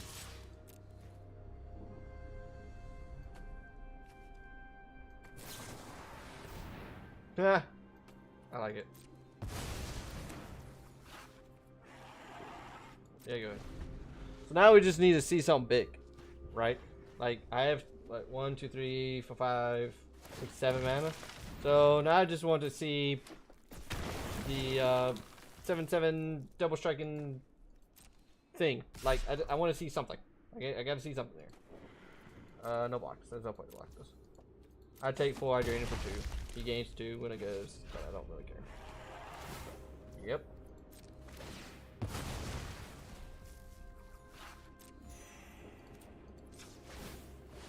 You literally just want.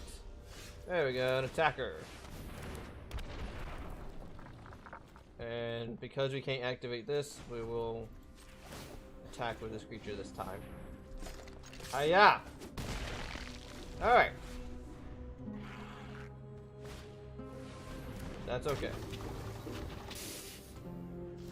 So he's dead.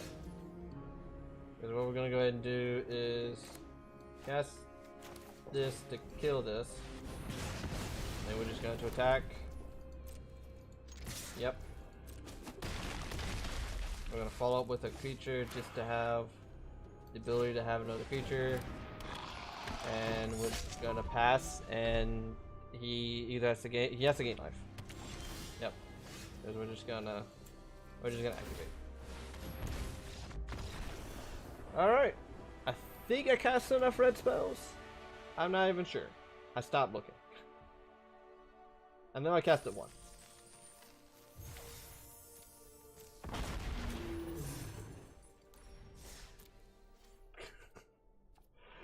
Fine.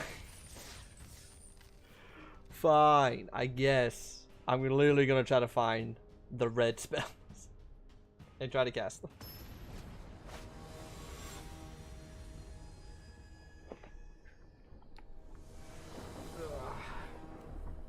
Hey, look, there's one. We're gonna keep it. There's a red spell. Also, like, if we get another land, we can do this into this. Or not. We're not gonna get. We're not gonna get to cast our red spell. Oh no.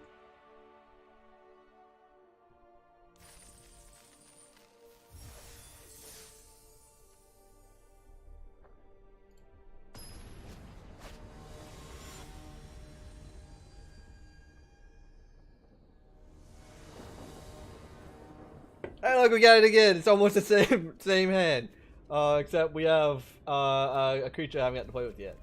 So keep it. It's bad.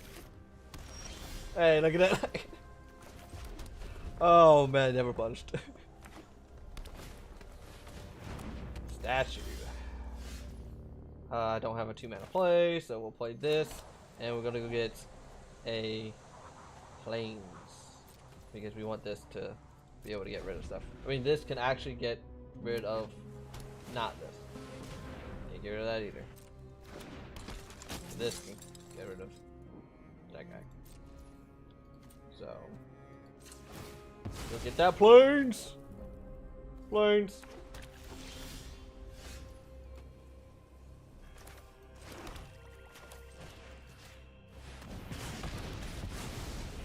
Awesome. That's one red spell. We're gonna cast the other red spell so you know. Ooh, okay. Okay. I see you. That's a 4-mana thing. I don't have enough planes for that. Alright, go ahead. This came late. I wanted to play this first and then he play this and not gain life, you know? The way it's supposed to be. Are you gonna pay all that mana for that? Ooh. Okay. Okay. Yep, 4 damage across. It did what it was supposed to do. That's a 1-mana spell. That's a creature. Let's see. Play a Warplow. Hiya. Don't think it's gonna do much. He's gonna attack me for 4, I'm attacking for 5. Or he's gonna get to do whatever he wants to me. What was this? Alright, so I take 8 here, right?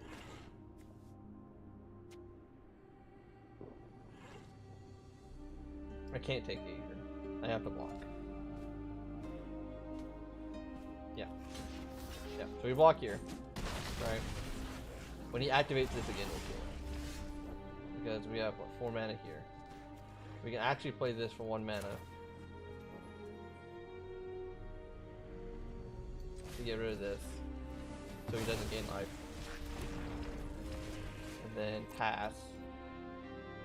Oh, this doesn't...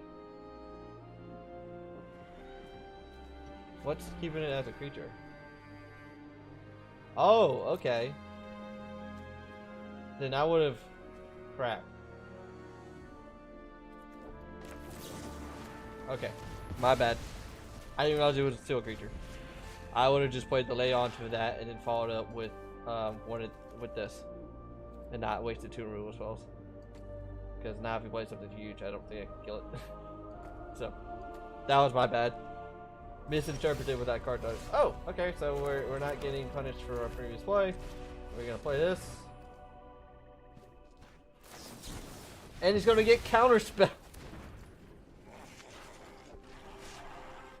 Bruh. Alright. We're just gonna play this. It's okay. Because next time we can play this. 1, 2, 3 for that. 1, 2, 3 for that. Oh, never mind. We're just gonna go home. we're gonna pick our stuff up and we're just gonna go home.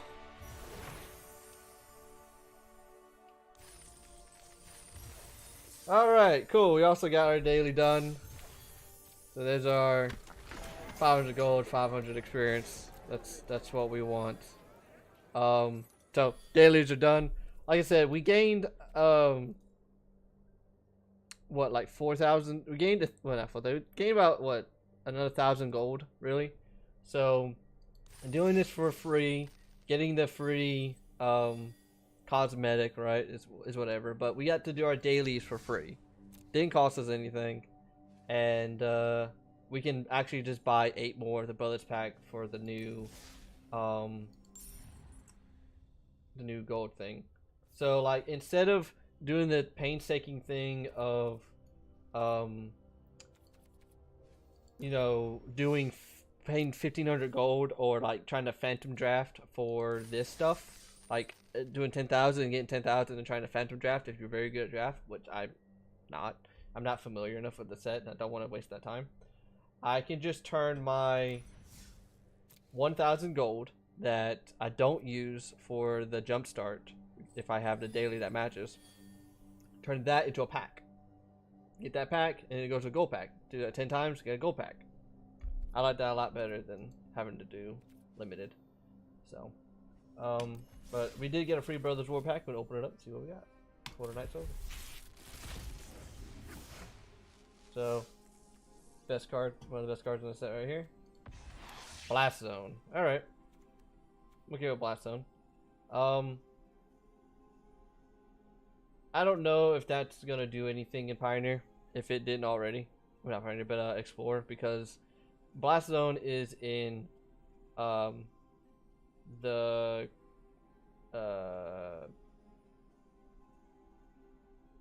Ravnica's Gatewatch one, whatever, the third one, I don't know what it is. And it's in that set. So if it was in a deck already, it'd be there already. So well, we're gonna call that a night. I appreciate everybody coming out and participating. We will follow this up tomorrow. It will be I need to actually make a schedule on my Twitch and actually post all that stuff. I'm gonna have someone like write some stuff up for me, hopefully, and just put all that stuff in for me, because I just don't have the time, and I'll pay them to do it, because I guess they like me enough, maybe. So I will call it a night, and I will see you guys tomorrow.